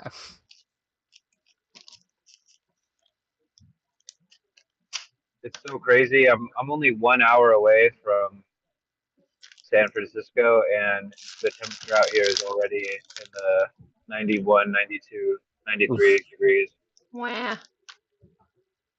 That's crazy, huh? My windshield is warm. I'm like, whoa. Snap back to reality. Oops, there goes regular, normal, human-able weather. Yeah, like most It of is like 90. or I guess not most of, but like my DM lives in Arizona, and two Yeah. of the other players live in Southern California. And like Yeah. during our last session, you know, they're lamenting about how they're dying. And they're like, "Hey Rowan, how's San Francisco?" And I'm like, "Yeah, I mean, we're having a heat wave too, but you know, that means it's like 75 instead of 62." It's so gnarly. They didn't like that I'm very going much. home. I'm going home, and it's going to be like 96, 98 degrees. Yeah. I was thinking about it when I showed up. I was thinking about it, and I was like, I've never worn a sweater in my life in July until at the age of 31 years old. I was like, that's crazy. My whole life, I've never worn a sweater in July. Yeah. Okay. It's impossible to. Okay. I'm taking a pause. But yeah, Bay anyways, weather is I just something think it's else. interesting. Yeah. Because like That I lived peninsula. in the north, and you know, like I'm sure in Toledo, Ohio, right now it's like 85 or 90. Like it's probably pretty hot. Yeah. It turns out that the distance from the equator is one thing, but your proximity to body of water is a whole nother. Yep. Oh, why Whole is other it? thing. Wait, It's not just a body of water. That's why Duluth is like one of the coldest parts of Minnesota, because it's a tiny little peninsula right on Lake Superior? Question mark. Which kind of surprises me that like New York City apparently gets really hot. Yeah, I don't know about all that. I don't know enough about like air currents and how bodies of water specific. Like I know that it in San Francisco it also has to do with like all the elevation. Yeah. Like, you know, NYC is pretty flat, all things considered. Whereas like San Francisco is like circled by mountains. Right. Because like also like East Bay gets pretty hot. Right. You know, like Berkeley and Oakland, like during the summer, like definitely not as hot as like Southern California, but yeah, it gets pretty warm. Yeah, because I'm gonna talk to my employer when I get back and be like, I kind of want to do this, but I think but whatever it is, I was even thinking like of applying to because I saw everywhere the post office is hiring a whole bunch, and I'm like, well, that's like an okay tide you over type of job because you just drive around and drop off letters all day. Mm-hmm. But 'cause I was like, hell no, I don't want to be, because oh my gosh, like you got to think about it. I don't know, this year has been pretty nice, but normally from April and May until November, it's just hot. Um, the past couple years, it's been interesting because it hasn't gotten hot until like June, and then this year, where I live, it didn't get hot until July, which is now, but it's pretty unforgivable for 3 to 5 months out of the year. So I'm just over it. Anyways, I didn't mean to distract. I was just thinking because I was like looking at the thermometer on my car and I could feel the heat emanating through the windshield despite having AC. And I was like, dang, I want to go back now. It's only an hour away. Back to 60-degree weather. Yeah. Aiden moved back to South Carolina, and they have been lamenting the whole time Oh, really? about just how miserably hot it is. And they're just Bummer. like, don't by like under no circumstances should you ever come back here during the summer. I am dying. Yeah. Because they moved from like stable, cool, windy, dry to extreme back and forth, incredibly humid, and no wind. Yeah. I will say at least, even though it gets hot where I live, at least it's not super humid. Yeah. For the most part, it can get a little bit humid, but not as humid as obviously the Midwest or the South or anything like that. But Yeah, I hate humidity is horrible. It just makes it 10 times worse. I was thinking earlier this week because I've been seeing more stuff about like wet bulb temperatures and stuff, that much of the southeast is probably going to become like uninhabitable during the summer. Um, The, like over the next 10 years or so. Like it's just gonna be too humid um for people to survive. right. Because at wet bulb temperatures, it's like 3 hours and you're dead. Oh wow. Yeah, because you can't sweat to cool yourself off. Right. Um, so you just sort of boil from the inside. All right, that's a bit morbid. We can move on. Uh, let's talk about let's talk about diamond painting again. No, but hey, that's it. No, but not to be morbid, but I will say before we move on is that that's a good reminder that climate change is real, and if people are trying to tell you it's not, that maybe don't worry about it too much. Yeah, Do what you can, and hopefully we can. The Republican Party is just now like admitting, like, oh, it might be kind of real, not as big of a deal as the crazy radical liberals make it out to be, but I guess it's real. So even if they're starting to admit that it's possibly real, despite the world being on fire half the year, every year, then hopefully there's some room to change what we're doing. Because right now we're just being crazy collectively. We're just being crazy. We have no I sense think of we got no sense of priority in terms of the major priority for them is just money, money, money, obviously, and that I, the planet is like, I can't believe you can cook me. I think my favorite that I've ever like, because I've heard this so many times from different people that are more like right leaning, is like, oh, I believe it's happening. I just don't think that people have anything to do with it. And it's like, why does that matter? Why do you care? Like, we both Yeah, agree it's a really big problem and we gotta solve it. Why do you care where it came from? yeah. It's in the I never understood that line of thinking either. Um, like bringing up like when I mentioned like being morbid, and you said something about death. Like, I don't know if you remember that puppet comedian that I had y'all watch with me. The purple Australian. Yeah. Um,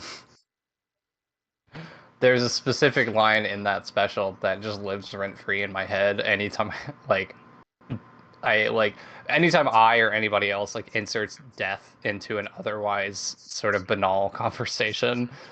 And it's just like the little bit is like, look, I know that this was billed as a comedy, but haha, let's talk about death. I love it. That's a good one.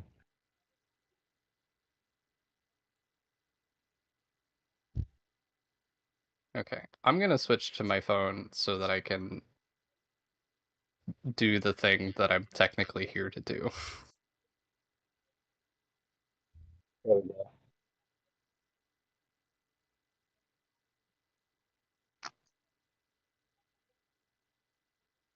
Because so far all I've done is pull the trash bag out of the trash that sits under my desk and stare at it. I feel that. During the beginning of this call, I ate the first thing I've eaten today because, you know. That's how it goes. Yeah, like I told them, we officially have everything out of the old space as of today. Yeah. The lease is over tomorrow night, and I still haven't cleaned the old place because, of course, I haven't. Nope. Because my life is chaos. Well, my life is chaos and cats, but same thing. So it's double chaos. Yeah, same thing. Yes. Cats are chaos. Yeah, well, as I was eating, the other reason it took me so long is that, of course, 3 of the 4 cats like to try and take my food.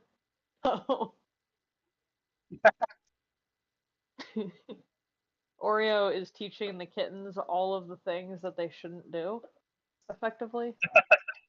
That is what's happening. I'm starting to like severely regret ever letting my cat eat crackers. Because now anytime I eat anything, he's like, is for me? Is for me? I never even give Oreo my food. That has never happened. But he's like, I'm gonna teach the kittens to try and eat your food too.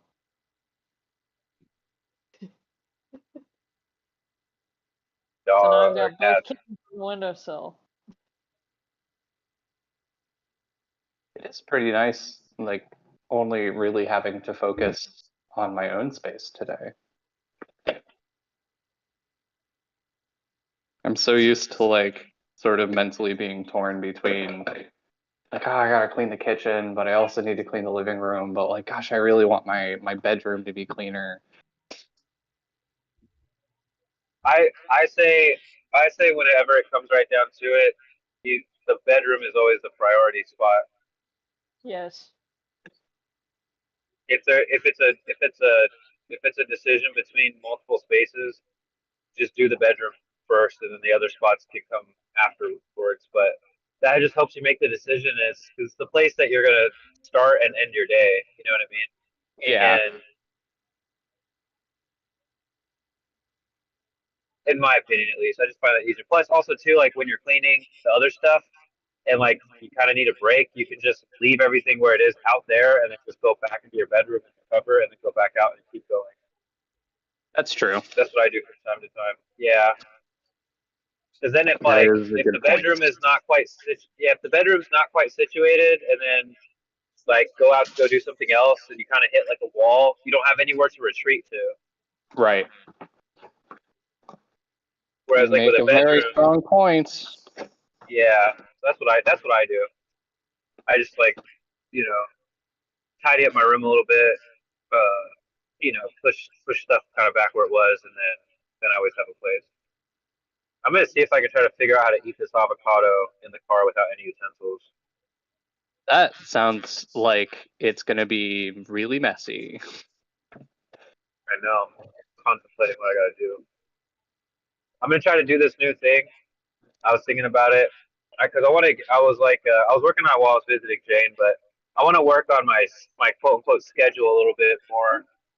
It's kind of hard to tell like what time I'll be able to do things, but at least I want to have the things I want to do in a day, whether or not what time I do it at is kind of whatever right now because my job schedule changes so much. But anyways, I was like, I'm gonna try to do, eat one fruit for each color of the rainbow, just going red, orange, yellow, green, blue, purple. So like maybe I was thinking like red. I would eat. I was thinking of an apple, but I think I might change it to a tomato because I can actually just eat a tomato just straight up.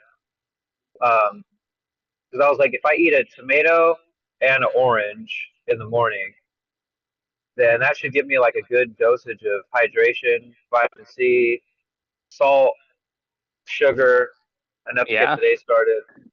And so then red, orange, and then yellow, eat a banana later, red, orange, yellow, green. And then green, I want to eat avocado because it's green and because avocado is an interesting fruit because it's like so fat. It's so dense with fat, you know? Yeah. That'll like help me coast through the day, red, orange, green, blue, and then blue, blueberries, purple. And then purple, I haven't decided yet. I might do blackberries just because they're good. Blackberries are good. Big fan So of I think, blackberries. yeah, so that's going to be my new thing. So when I was leaving just now, I was gonna go get a sandwich at Ike's Sandwiches because I like their sandwiches, but I was like, well, I've already eaten there 3 times since I was there, and you know Yeah. their cheapest sandwich is $15, which Yeah. I'm able to talk myself into very quickly. But I was like, you know what, for $15 I can get kind of a bit more at Trader Joe's. So I went to Trader Joe's and I got a peach, an nectarine, an avocado, banana, and one of those like wraps. Um, and I'm happy with that. Nothing against Ike, but I'm happy with this purchase. So now I'm going to eat this avocado. I already destroyed the peach and the nectarine, and they were not ripe yet, by the way. So not quite what I wanted, but I think it's still good for you. So far, not a big mess on this avocado. That's good. I'm like peeling it. You might be more dexterous than me.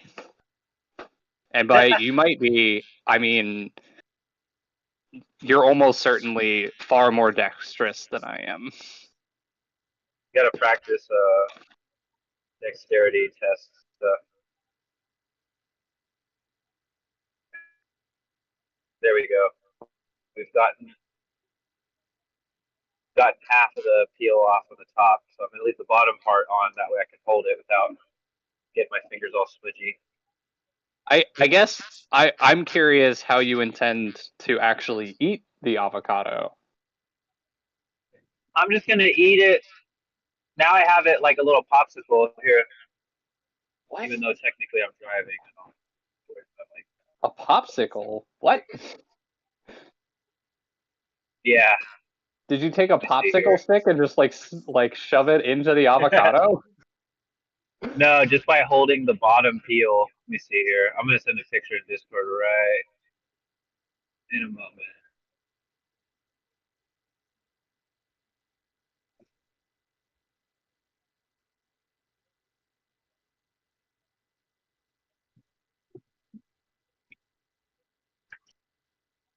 Okay, I sent it. That's awesome.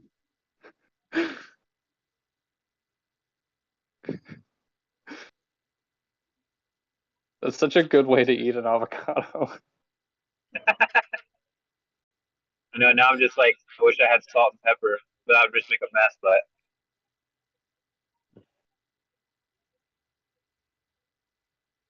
I was thinking about it like I'm not sure I would years want ago. to eat just like a whole avocado without salt and pepper. I Salt and pepper still can't stand them. No? Yeah. Nope. Avocado is one of the few like fruit or vegetable related things that I just cannot stand. I've discovered. You like guacamole at all? Or? No. Right. No, I don't. I can eat guacamole just like by the spoonful. Yeah, me too. And I have Well, like Kyle said though, like I can eat tomatoes completely by themselves with nothing. Yeah, no, I can't do that. Like that I can do. I have done that many times in my life. Same with cucumbers. I will eat both of those things with nothing with them at all. But avocados, it doesn't matter what they're with. I hate them apparently. It's interesting. Yeah, big fan of tomato-based sauces and big fan of cucumbers, but gosh, I cannot just eat tomato by itself. You know, I used to not, and I don't know if I like conditioned myself or if like they say like when you get older your taste buds change. They do. I do. Or whatever. Because like I've definitely because like I remember like I used to not like olives, and now I love olives. I'll just sit there and eat olives until I don't feel good. Yeah, I also still oh my hate God. olives. That is still true too. I used to rag on Jane for liking olives. And then I don't know, we were hanging out one day and we got a pizza with mushrooms and olives, and I was like, this is pretty all right. Yeah. I give Jay trouble for olives as well because I still can't stand them for some reason. That's the other one. Yeah, onions used to make me gag. I used to like genuinely feel like I was gonna throw up anytime I ate onions, and like now, like I don't know if I'd say I'm a big fan of onions. I'm still not particularly keen on them raw, unless they're like well paired with something else. Like I can do like raw onion slivers on a sandwich or something. Right. But yeah, no, I mean I like anytime I'm cooking something from scratch, if I'm sauteing vegetables, like gotta saute some onions, you know. Yeah. Yeah. I like I'm trying to no, think. go ahead. I think what's that? Nothing. I'm picking some stuff up and I'm just hearing things like clank and make noise, and I don't even know what it is. Interesting. Was it my mic? No, like it's stuff falling out of the thing I'm picking up, and I don't know the things that are falling or where they're falling to. I just hear things clinking and clanking, and it's fine. Hi, I'm back. Hello. Hello, back. Okay, I'm gonna put this thing away. Hey Jane, have you always liked olives, or did you used to not like them, or? I've always liked black olives. I don't like other kinds of olives very much at all. I kind of got used to some of the other kinds, but like the green olives and stuff, not really. Or like those like olives they have at like olive bars, not really into that. But black olives always, yeah. And olives are too salty. They're bitter to me. It doesn't matter what kind. Green, black, all of them are just bitter. I hate them. Really? The black ones. So there's like the canned Would black you say ones. that you're bitter They feel really about different. Like I'm usually pretty Yeah, sensitive to bitter-ish flavors. Hi, Hokey. And like the black olives in the cans are like the best in my opinion. And like sometimes I'll get a pizza and it's like the black olives are not the right kind of black olives. Like they look kind of brownish and they clearly aren't the ones from the can that are straight up black. And I'm picky like that. So have you ever for instance, my favorite restaurant ever, I won't say where it is because local, but their like house salad has olives in it, and most of my life I have eaten there and I still will eat everything else and avoid the olives. Yeah, that has never changed. I hate the them. Olives on salad is like the black olives specifically that are the right black olives on a salad are like, yeah, it's my favorite part. Oh my god. Wow. Well, then I would give them all to you because I can't. Cool. And I'll let you know if they're like if there's something wrong with them. They're not like I You know would, what I like mean? I said, I would say where it was, but it's literally a local place, and I would give I myself guess away. we just came up with a new band name, the Wrong Olives. Yeah. Also, I'm gonna say this is a hella autistic thing to say, but next time you're there, if you wouldn't mind taking a picture of the olives, and I will know if they're the good kind. So here's the thing: that this place is near where my dad lives in a different state. It's local to them, Oh, okay, so got it. I would. So it's so what the funny thing will be whether or not this sits in my memory and you get a random picture from me in like 8 Oh, months. I'll look forward to it. I will know what it means. I'm not gonna give any Fantastic. context. There's just gonna be a picture of this salad tagged to Jane in like Yeah, January. perfect. I hope so. That would What be is this key? hysterical. So one of the things that went clink, clank, clunk was a key, Oh, and I don't know what it's for. and this is where I the love when mystery that begins. happens. I love how that happens. We actually did find a place my dad lived in for 11 years. We found a random key, and we figured out where it went to, but we were confused about why there was a key for it forever. They I'm had gonna a lose key to service this on this. bathroom. Okay. Sorry, we're just gonna say that way you guys don't think anything on the Boulevard station. I'll be back later. Okay. All right. Okay. Bye. Oh God, cats, no.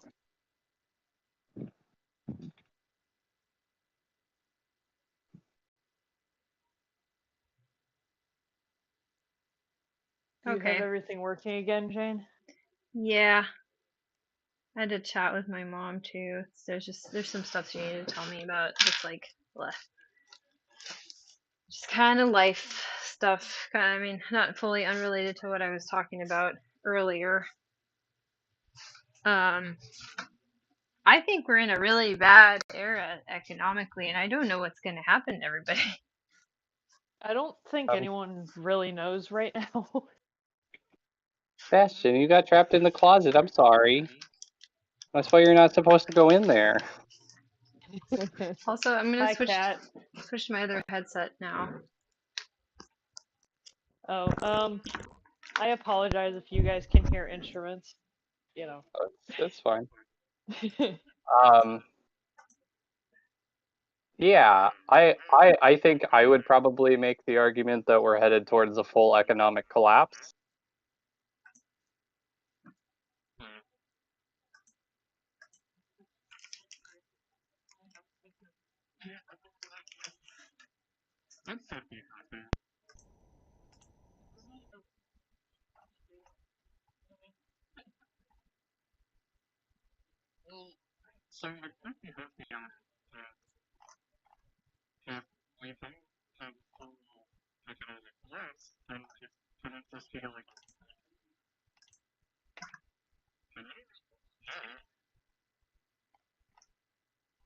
One sec.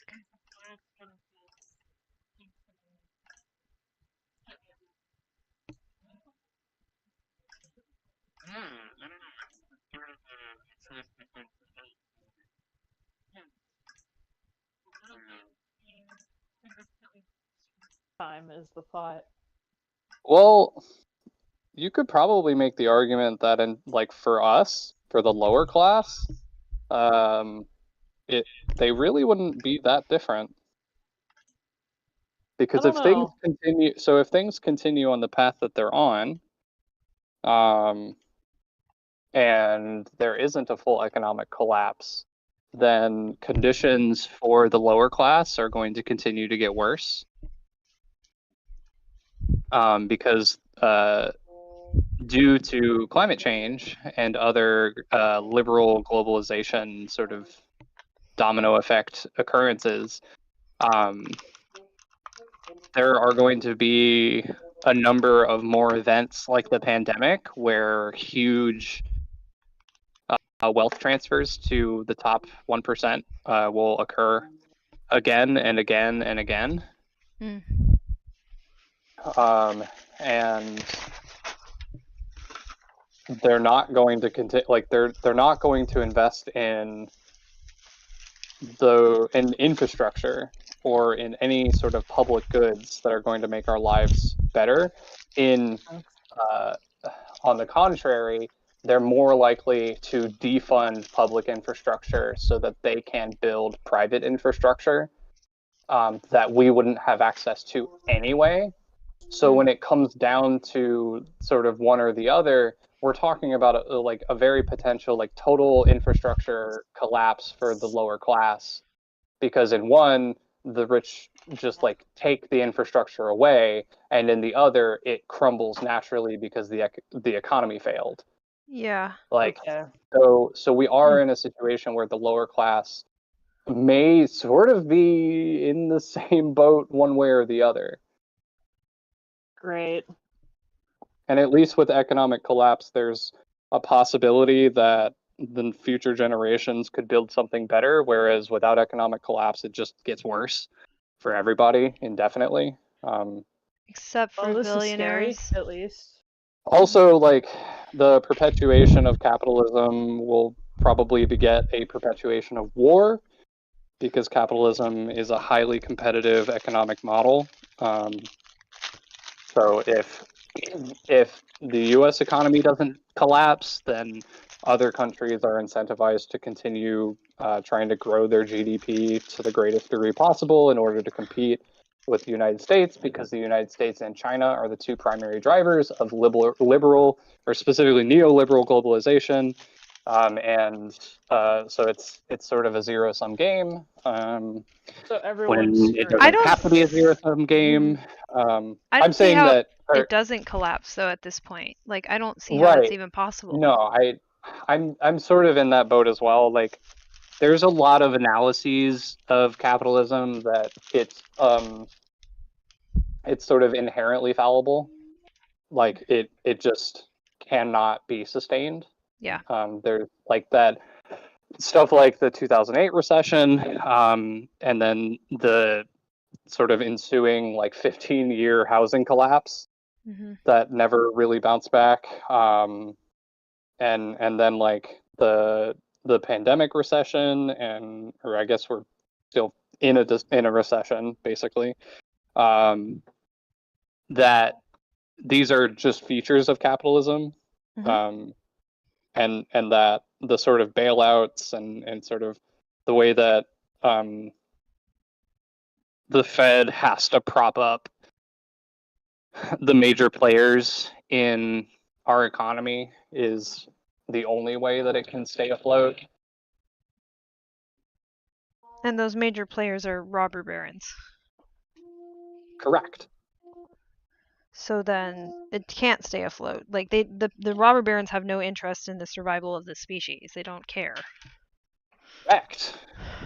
Clearly, you know. Yeah, you know, when talking about it can't stay afloat, like, we're all gonna float soon if they don't figure it out. Right. Oh God. Yeah. So, okay.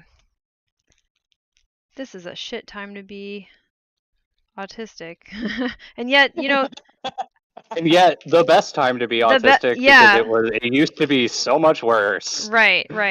But it's weird because it's like now But it's like, it's worse in a new way. Like it's yeah, it's that's what weird. I was gonna say. We hope that this is the worst. We hope that it gets better from here. Well, we're in the position to. Well, so it can't get worse in the way that it was because people didn't understand it enough. And now, Right. Once you have that understanding, you really can't get rid of it unless, I guess, if you have some sort of reset where we lose all of our knowledge, but that's not very likely. Like, Very likely. Yeah, so at least there's that. But the other issue is that, like, the system that we're stuck as fuel for, we're basically the shittiest fuel for it. We are not good fuel for this system.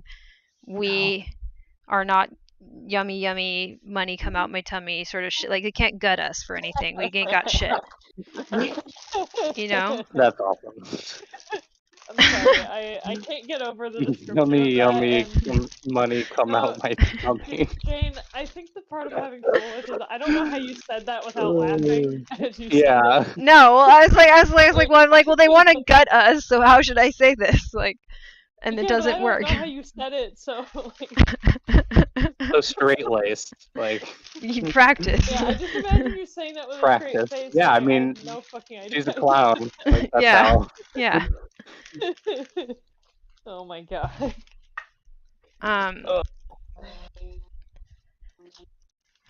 So yeah, so I think like my thoughts are like it would be interesting to see a general strike. That would be fascinating, and like do what you want, America. Like, what are you gonna even like? Fuck you guys. Like, you're all old and like actively losing your touch with your own body on camera. Like, what do you want us to do? Respect you? Yeah, I've been seeing a lot of images and videos of other countries going on like huge strikes. Nothing quite to the degree of a general strike, because that requires an unbelievable portion of the population to achieve. Yeah. Um, But roughly 1/3 of the population would have to strike in order for it to be as effective, or to be effective on the level of like the concept of a general strike. I think we should have a general strike against billionaires and every existing political party, which is basically 2 in the US, so hey. But like we basically would be saying like these are our demands. Like the existing political parties are over. No more. All of your funding, fuck you. Everyone who's a billionaire in jail, like now, and all of their money removed from them, and then we put them in an institution where we study them for the rest of time. Like, and every other country, they can do whatever the fuck they want, but that's what we want. Like, and we suggest that every other country follows suit. And that we, as a species, decide that we're going to put every billionaire in fucking jail and then put them in an institution where we study them like lab rats for the rest of their lives. And that's the end. And their kids maybe can leave. I don't know. Maybe. But then nobody has to die. And we do it by saying we're not running this planet for you anymore.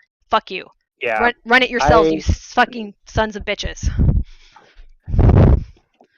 Yeah.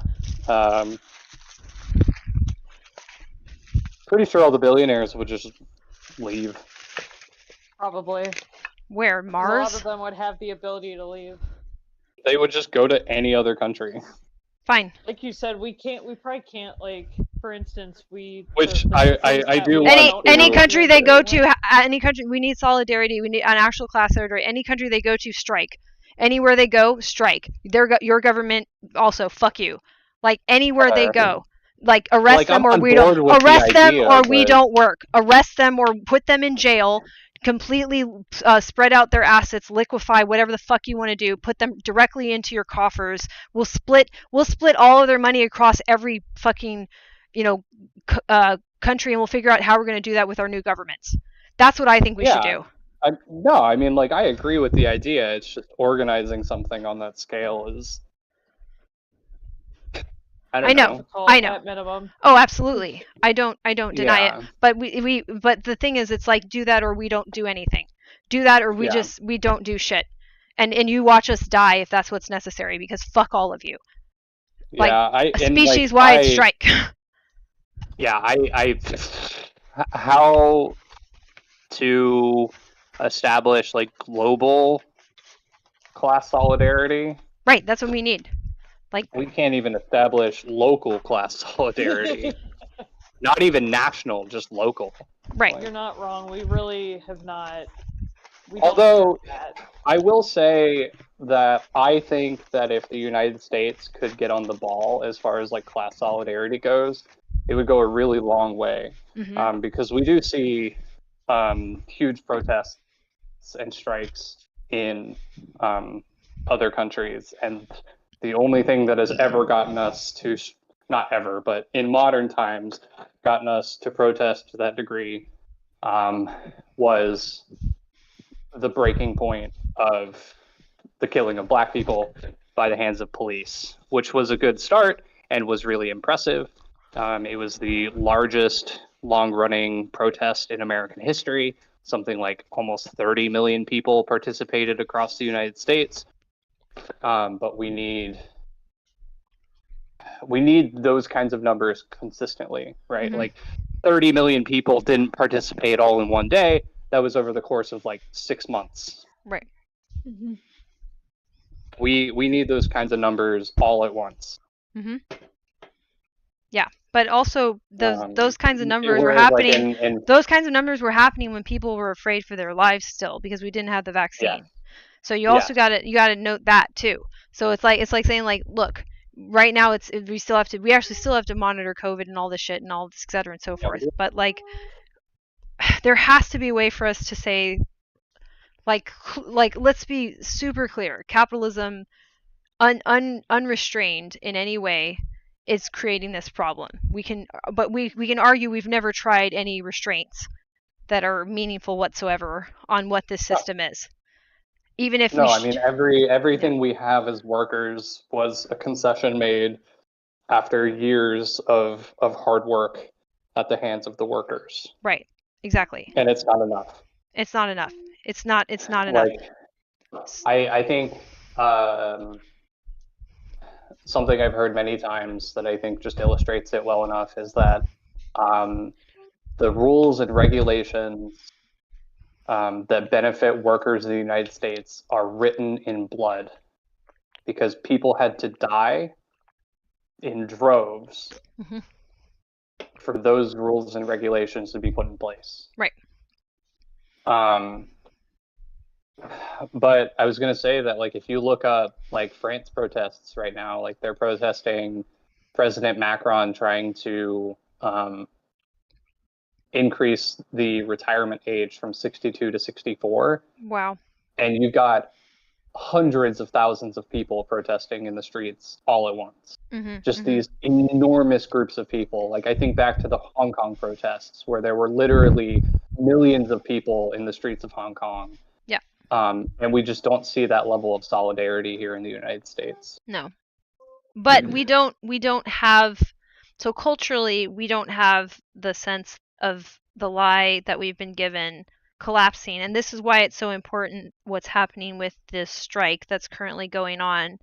Is like, in many ways, that's how they kept us from looking at it. Movies, TV, movies, TV, movies, TV, movies, TV. Yes. And now they're going to try to do it with each other. I watch what I'm about to say, just watch how it plays out. They are going to go after every influencer that has a large audience. They're going to go after everybody who's a content creator that makes vapid shit, and they're going to try to get eyeballs on that and money out of us. All they see us is, okay, if there's more of them, more money. More of them, they don't care how we're getting money because they don't understand economics anyway. These are a very small group of people that have an imaginary concept that we all made up that none of us agree they should have 1 billion of, plotting about how they can get money out of people for as long as possible. That's all they care about. And if they claim to care about other things, they're fucking lying to themselves. So, and because I think they're mentally ill. But so that's my, like, if that's someone's like, oh wow, that's really radical, I'm like, look at what's happening. What other better explanation do you have for this? So it's going to be those people trying to, if they can't have TV and movies, they're going to literally try to make us watch each other like we're television and movies.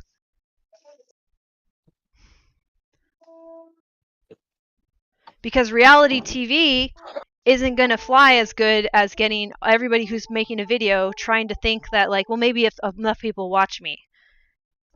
And they don't care what we're watching, but ideally we're watching something that keeps us from going bananas and just being like, nope, reboot, no more billionaires.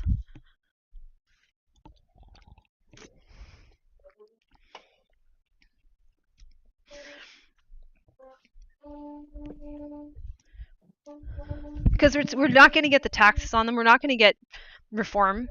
They're paying their way out of it. and paying. They're promising their way out of it. They just run around with banknotes.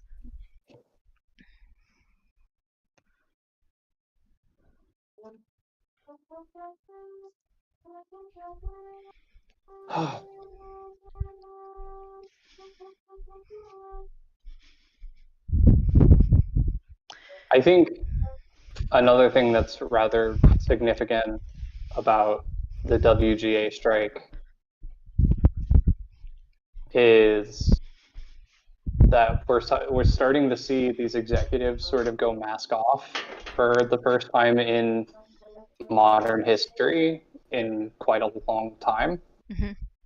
I assume that you've seen the statements that have been made about how they're planning to deal with the strike. Yeah. The one very specifically infamous statement by the studio executive. Yep. Where like not in uncertain terms, not beating around the bush, dude literally just said like, come out. We're gonna wait until they start losing their homes and can't pay rent and can't eat, which is that's mentally ill shit. Yeah. Those are the words of somebody that is mentally ill. You don't a normal like a functioning healthy person does not talk about making people homeless and starving them to death as a strategy for business. It's just not a thing that happens. Right. Like those are the actions of a mentally ill person. Correct.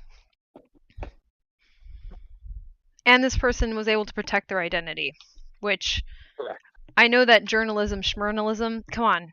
Sure. Where's the solidarity? Why are you even talking to this person? How did you get access to this person? Who are you as the journalist?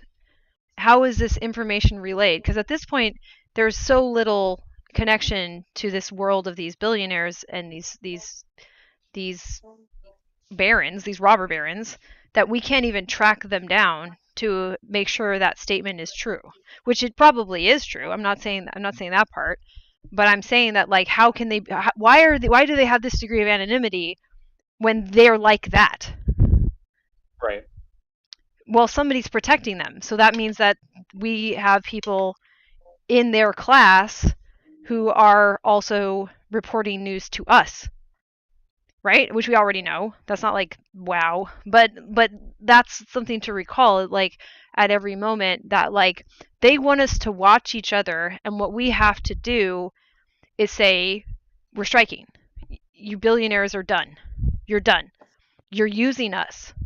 And you want us to never notice that you're using us? You're banking on kids? At this point, it's not that they're banking on the kids because the kids have their parents' money.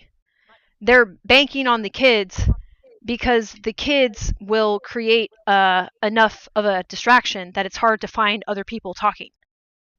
That's why they're doing it. So, Squawk,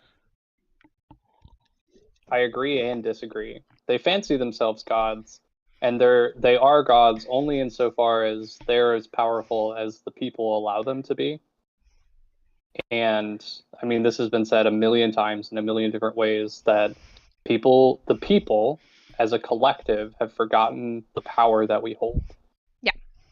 And we've allowed, big air quotes, the people in power to successfully convince us that we are each other's enemies. Right. And then also successfully convince them that they're all temporarily embarrassed billionaires, and that if they just work hard enough, they can be Elon Musk too. Mm-hmm. Yeah, they're not.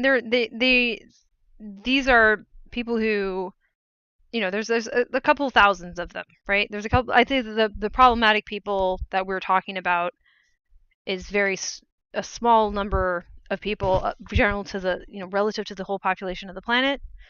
But we're talking about we have to deal with probably around 5,000 people. Maybe as much as like overall 100,000 more. So maybe there's like 100. I'll be nice. Let's say there's 150,000 people on the entire planet that are a problem. So, okay. Then you can even divide that more and more and more and more. So we can make a smaller and smaller and smaller target and say, like, let's just deal with that, right? And the only way we can get our governments to just deal with that is to say, we're not participating in your society anymore. We're not going to do anything. We're not going to generate wealth for you. If we die, it's on your hands. We're not doing anything. We'll try to help each other out, but we won't do anything. You'll have to, and we all have our phones and we'll record it, and you'll have to block it, and you'll have to prove yourselves to be fucking supervillains. Like, do you want to go out like that? Yeah. Well, and like, you know, the unfortunate answer is that some of them genuinely don't care. Right. Well, but the issue is, like, we have to honor, I mean, there's ways, we basically have to find a way to say that we're not going to buy into the fact that you have money anymore. We're not going to say you have money anymore. We're just going to stop. You're no longer a billionaire. You're a zero-unaire or whatever. I don't know. Like, we have to find a way to make that possible. You're a nullionaire. Yeah. We basically have to nullify their money. And I don't know what the best way to do that would be, but I don't see any other solution is to say, like, this is what we want is, like, these people's, we either keep the money system and we just rip it from them completely and just redistribute it to the government potentially, or whatever we're going to do. Sure. Or else we just don't agree that money means anything anymore. Yeah. And yeah, I think I don't know. When things are racially motivated, it does sort of change the dynamic, but like, I certainly can't sort of, I don't know, let me gather my thoughts here. Class and race, while very different in history, are closely linked socially. Mm-hmm.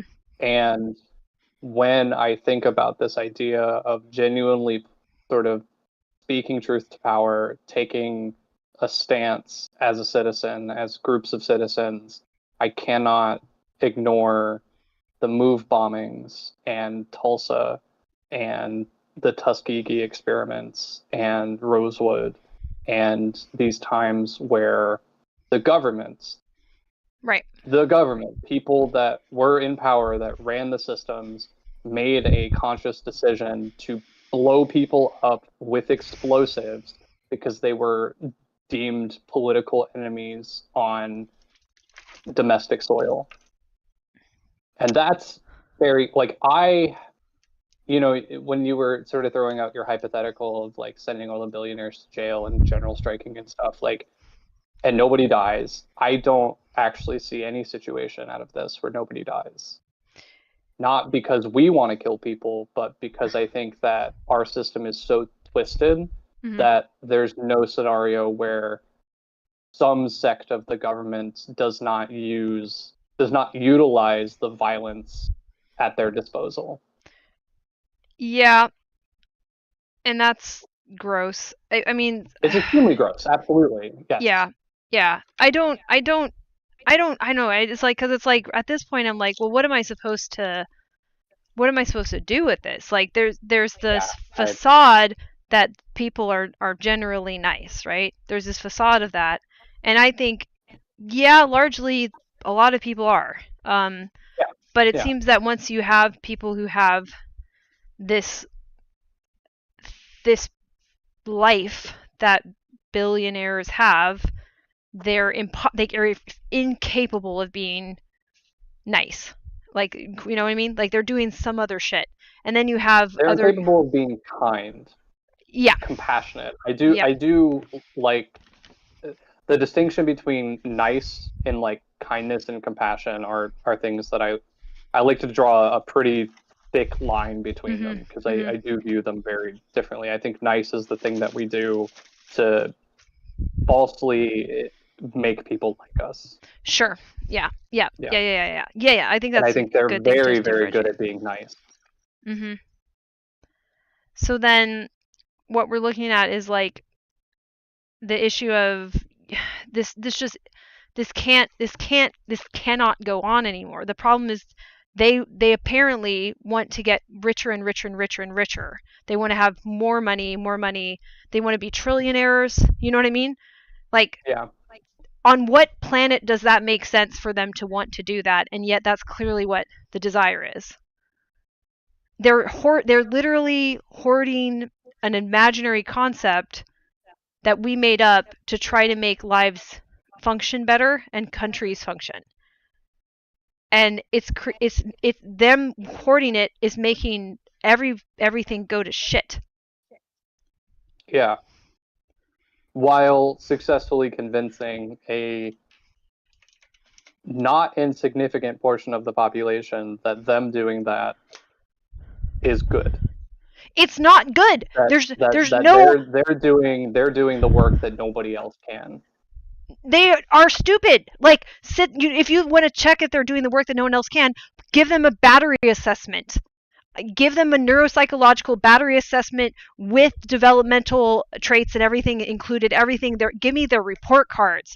Give me everything they've ever accomplished in a row that is supposed to be a facet of intelligence, a facet of being able to make decisions that have ramifications that are not only desirable but predictable. They can't do either of those things. So if they think they're so fucking smart, let's measure them. Let's study them.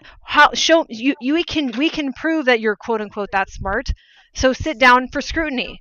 If you think you're some sort of epoch of what all of civilization has been trying to become, then sit down and we're going to measure you with some instruments and we're going to compare you. You will be compared. And if you are found lacking, well, then you're full of shit, aren't you? Like, that's what I'm arguing, is like, we have plenty of reasons to listen to people's opinions of themselves, right? Like, you can have infinite reasons. But at a certain point, I'm like, you've made a claim, prove it. And we have ways to make claims about people's personalities, behavior, intelligence. We have ways to make those claims, all right? Make them very clearly. What are your claims of how you're superior and deserve to be doing this, that, and the other? Okay, now we're going to test it. Now we're going to put you through this instrument, this instrument, this instrument, this one, this one, this one, this one. And prove it. And if you are what you say you are, oh, we'll just hand you everything right back, sir, with a smile. It's not gonna go down like that. They'd be too afraid. You know what I mean? Like this is. They would, say some what is it, divine inspiration? It's like, oh, no human test can measure my greatness. I'm like, okay, we're back here again. Got it. Yeah. Well, and I mean, this is sort of the problem with, I don't know, the all-encompassing sort of aspect of modern capitalism that we're sort of at a point now, or have been for a while, that financial success is synonymous with greatness in all aspects. Mm-hmm. Which it sort of interestingly sort of reminds me of the way that us as autistic people have been treated as, I don't know, treated in the way that we have been for being highly capable in a specific subset of areas and then chastised for not being able to do a handful of other things. Because, I don't know, maybe this is a facet of capitalism specifically where greatness in one area is synonymous with greatness as a general concept. I don't know. See, Squawk, I don't know. I'm not sure I agree that most agree that it's luck. Most of the conversations I have with people, save for, I don't know, a small handful of young people, believe that there is some genuine quality that these billionaires have that have allowed them to achieve the success that they have achieved, and that they deserve to be there because they're doing something that nobody else can. But why would you? What is? I've But had this conversation so many times where they believe that people like Bill Gates, Elon Musk, Jeff Bezos, Warren Buffett, like you can why go do all the they way down slot the in list, so nicely are, in this system if they aren't simply cogs in the wheel, though? Can you argue that with people? I mean, you probably could, yeah, but you also have to understand that, like, whatever delusion is successfully taking hold of people to make them believe that the concept of billionaires are a good thing and that they contribute things to our society and our economy that are unachievable, sort of outside of their existence. Mm-hmm. I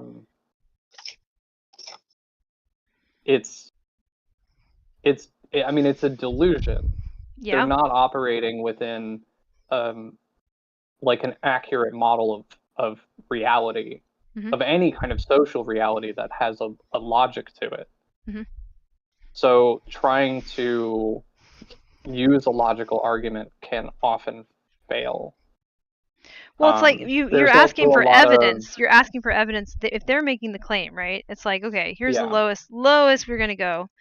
Is what evidence do you have for that? Like, okay, and then we're not gonna have a fight of evidence versus evidence, but like, what is it?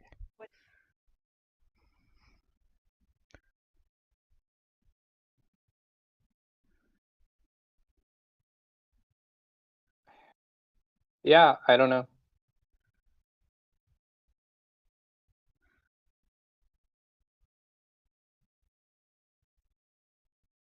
I think that these are very paradoxical people. I think they're people that sort of have a certain outlook that isn't rooted in actual scientific understanding. They'll point to science as sort of a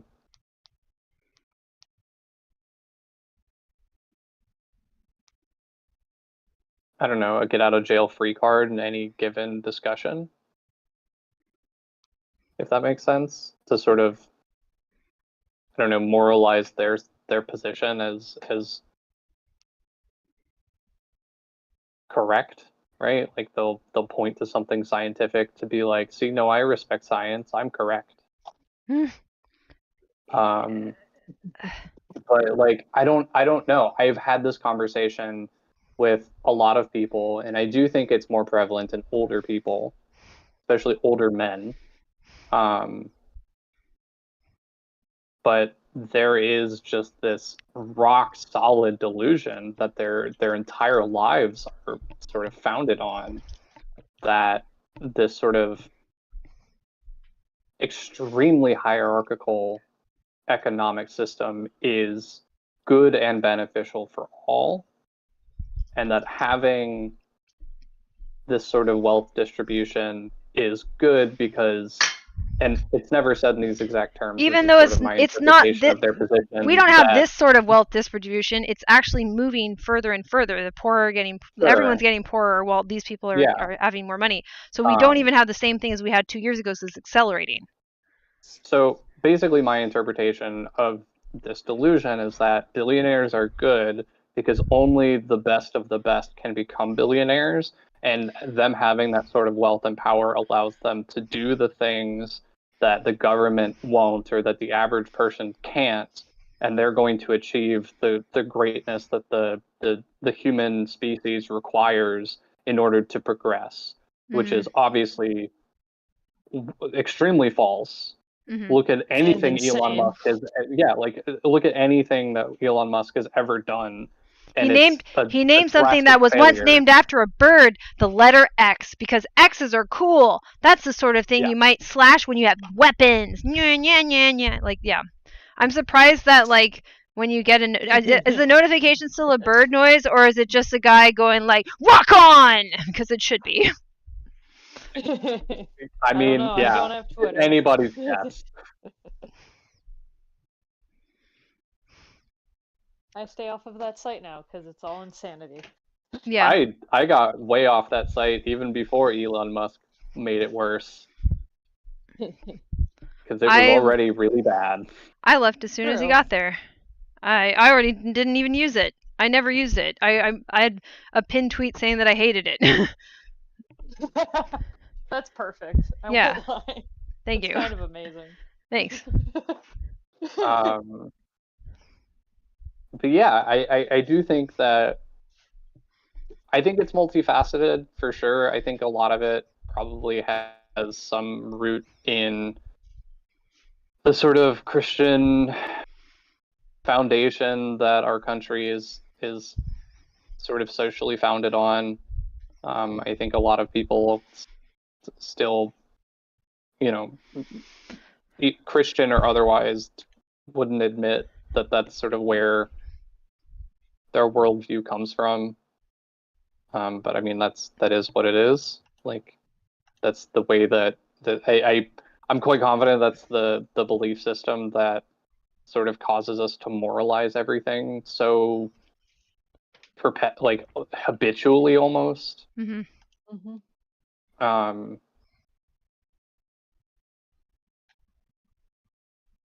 Yeah. Because that's what it is, right? Like, people are moralizing wealth. Right. They're saying that billionaires are the best people because they have money. They're successful. They did all the right things that they needed to do to find success in the system, despite the fact that in reality they had to hurt untold numbers of people and exploit their labor and their well-being to get to where they are. Right. So I don't know where we go from here. It's definitely not easy or simple. Nope. A huge part of it is going to be figuring out some way to genuinely convince people that the system is destroying everyone's lives, is eroding the very concept of like human flourishing. Mm-hmm. Yeah.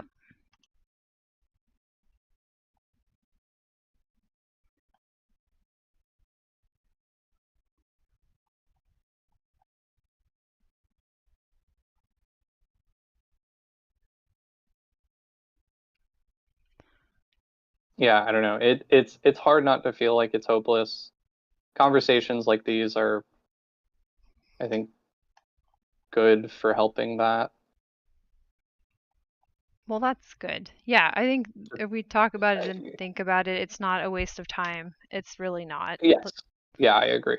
Yeah, that's sort of what I'm getting at. I feel like at the very least it sort of helps to remind that it's still a problem that we can talk about and conceive, and I don't know, Mr. Rogers. Yeah. Anything that's mentionable is manageable. Mm-hmm. Yes, that part exactly. Mm-hmm. Yeah, and thanks for your perspective in the chat, Squawk.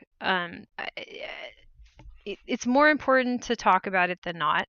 Don't ever here's something I'll say to everybody here present. Like, do not ever feel silly talking about it. And even if like the way that you're expressing about it, maybe there's some more erudite way to do it, but that's what got us in this mess in the first place, isn't it? Thinking that somebody somewhere talks about it in the correct way. So what am I? Oh, maybe someone will make fun of me. If somebody is a grown-ass person making fun of me, I have no respect for them at all. Zero. Right. I Right. have no, first of all, I know that Mr. Rogers existed as a grown person, able to respect other people. Don't tell me you can't pull that off. Don't tell me that's not a thing you can do. And if you're going to be doing that in my face, coming to me in my face, doing that when I'm trying to deal with something that's difficult to deal with, you're a coward. That's all you are. You know, like, so if that's what you could think to anybody who might say that. So like if you have a sense of like, oh, I'm not saying this the right way, somebody might make fun of me. That person is a coward running away from life and trying to get in your way while they do it. Ignore them. Yes. There was something also that I intended to mention that sort of slipped my mind when I was sort of talking about the delusion.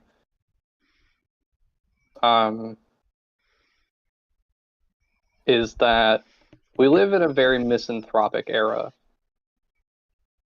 I think that comes out of a lot of the nihilism that was like sort of opposed to like the post-structuralist era of like the 50s, 60s, and 70s.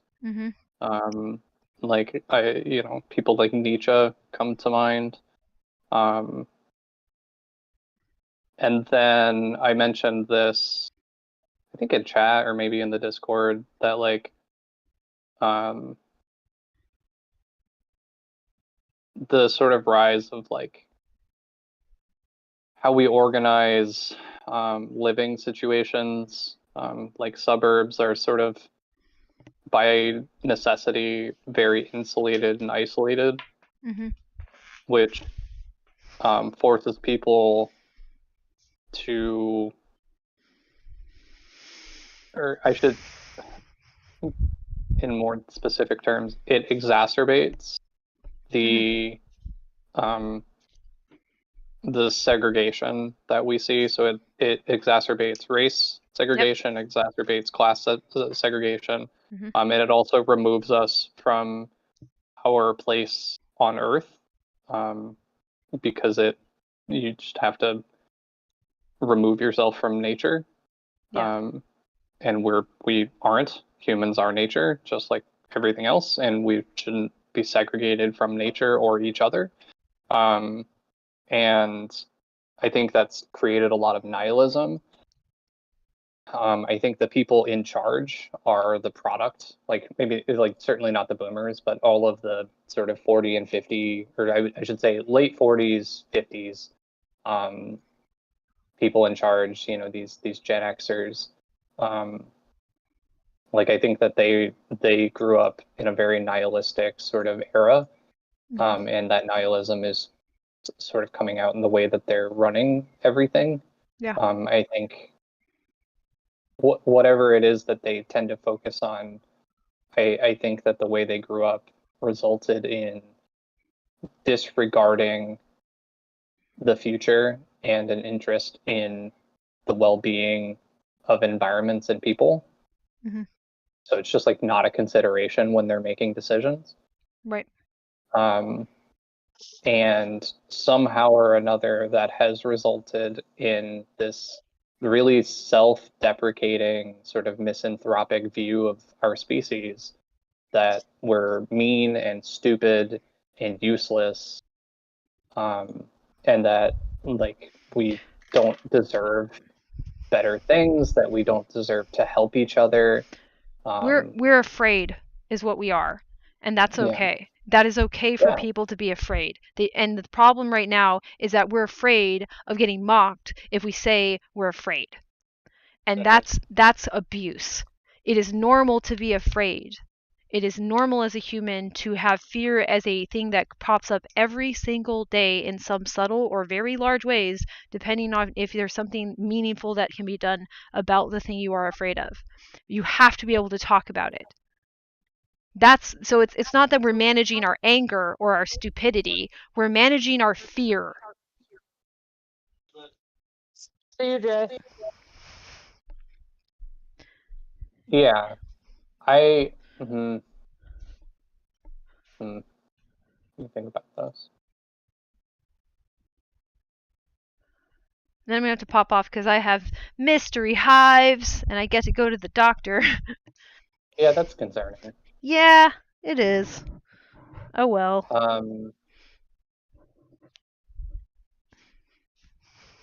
Yeah, I guess I don't have a great picture of exactly why things sort of played out the way that they did, but I do get the feeling that the average person has a very detrimental view of all of the other average people.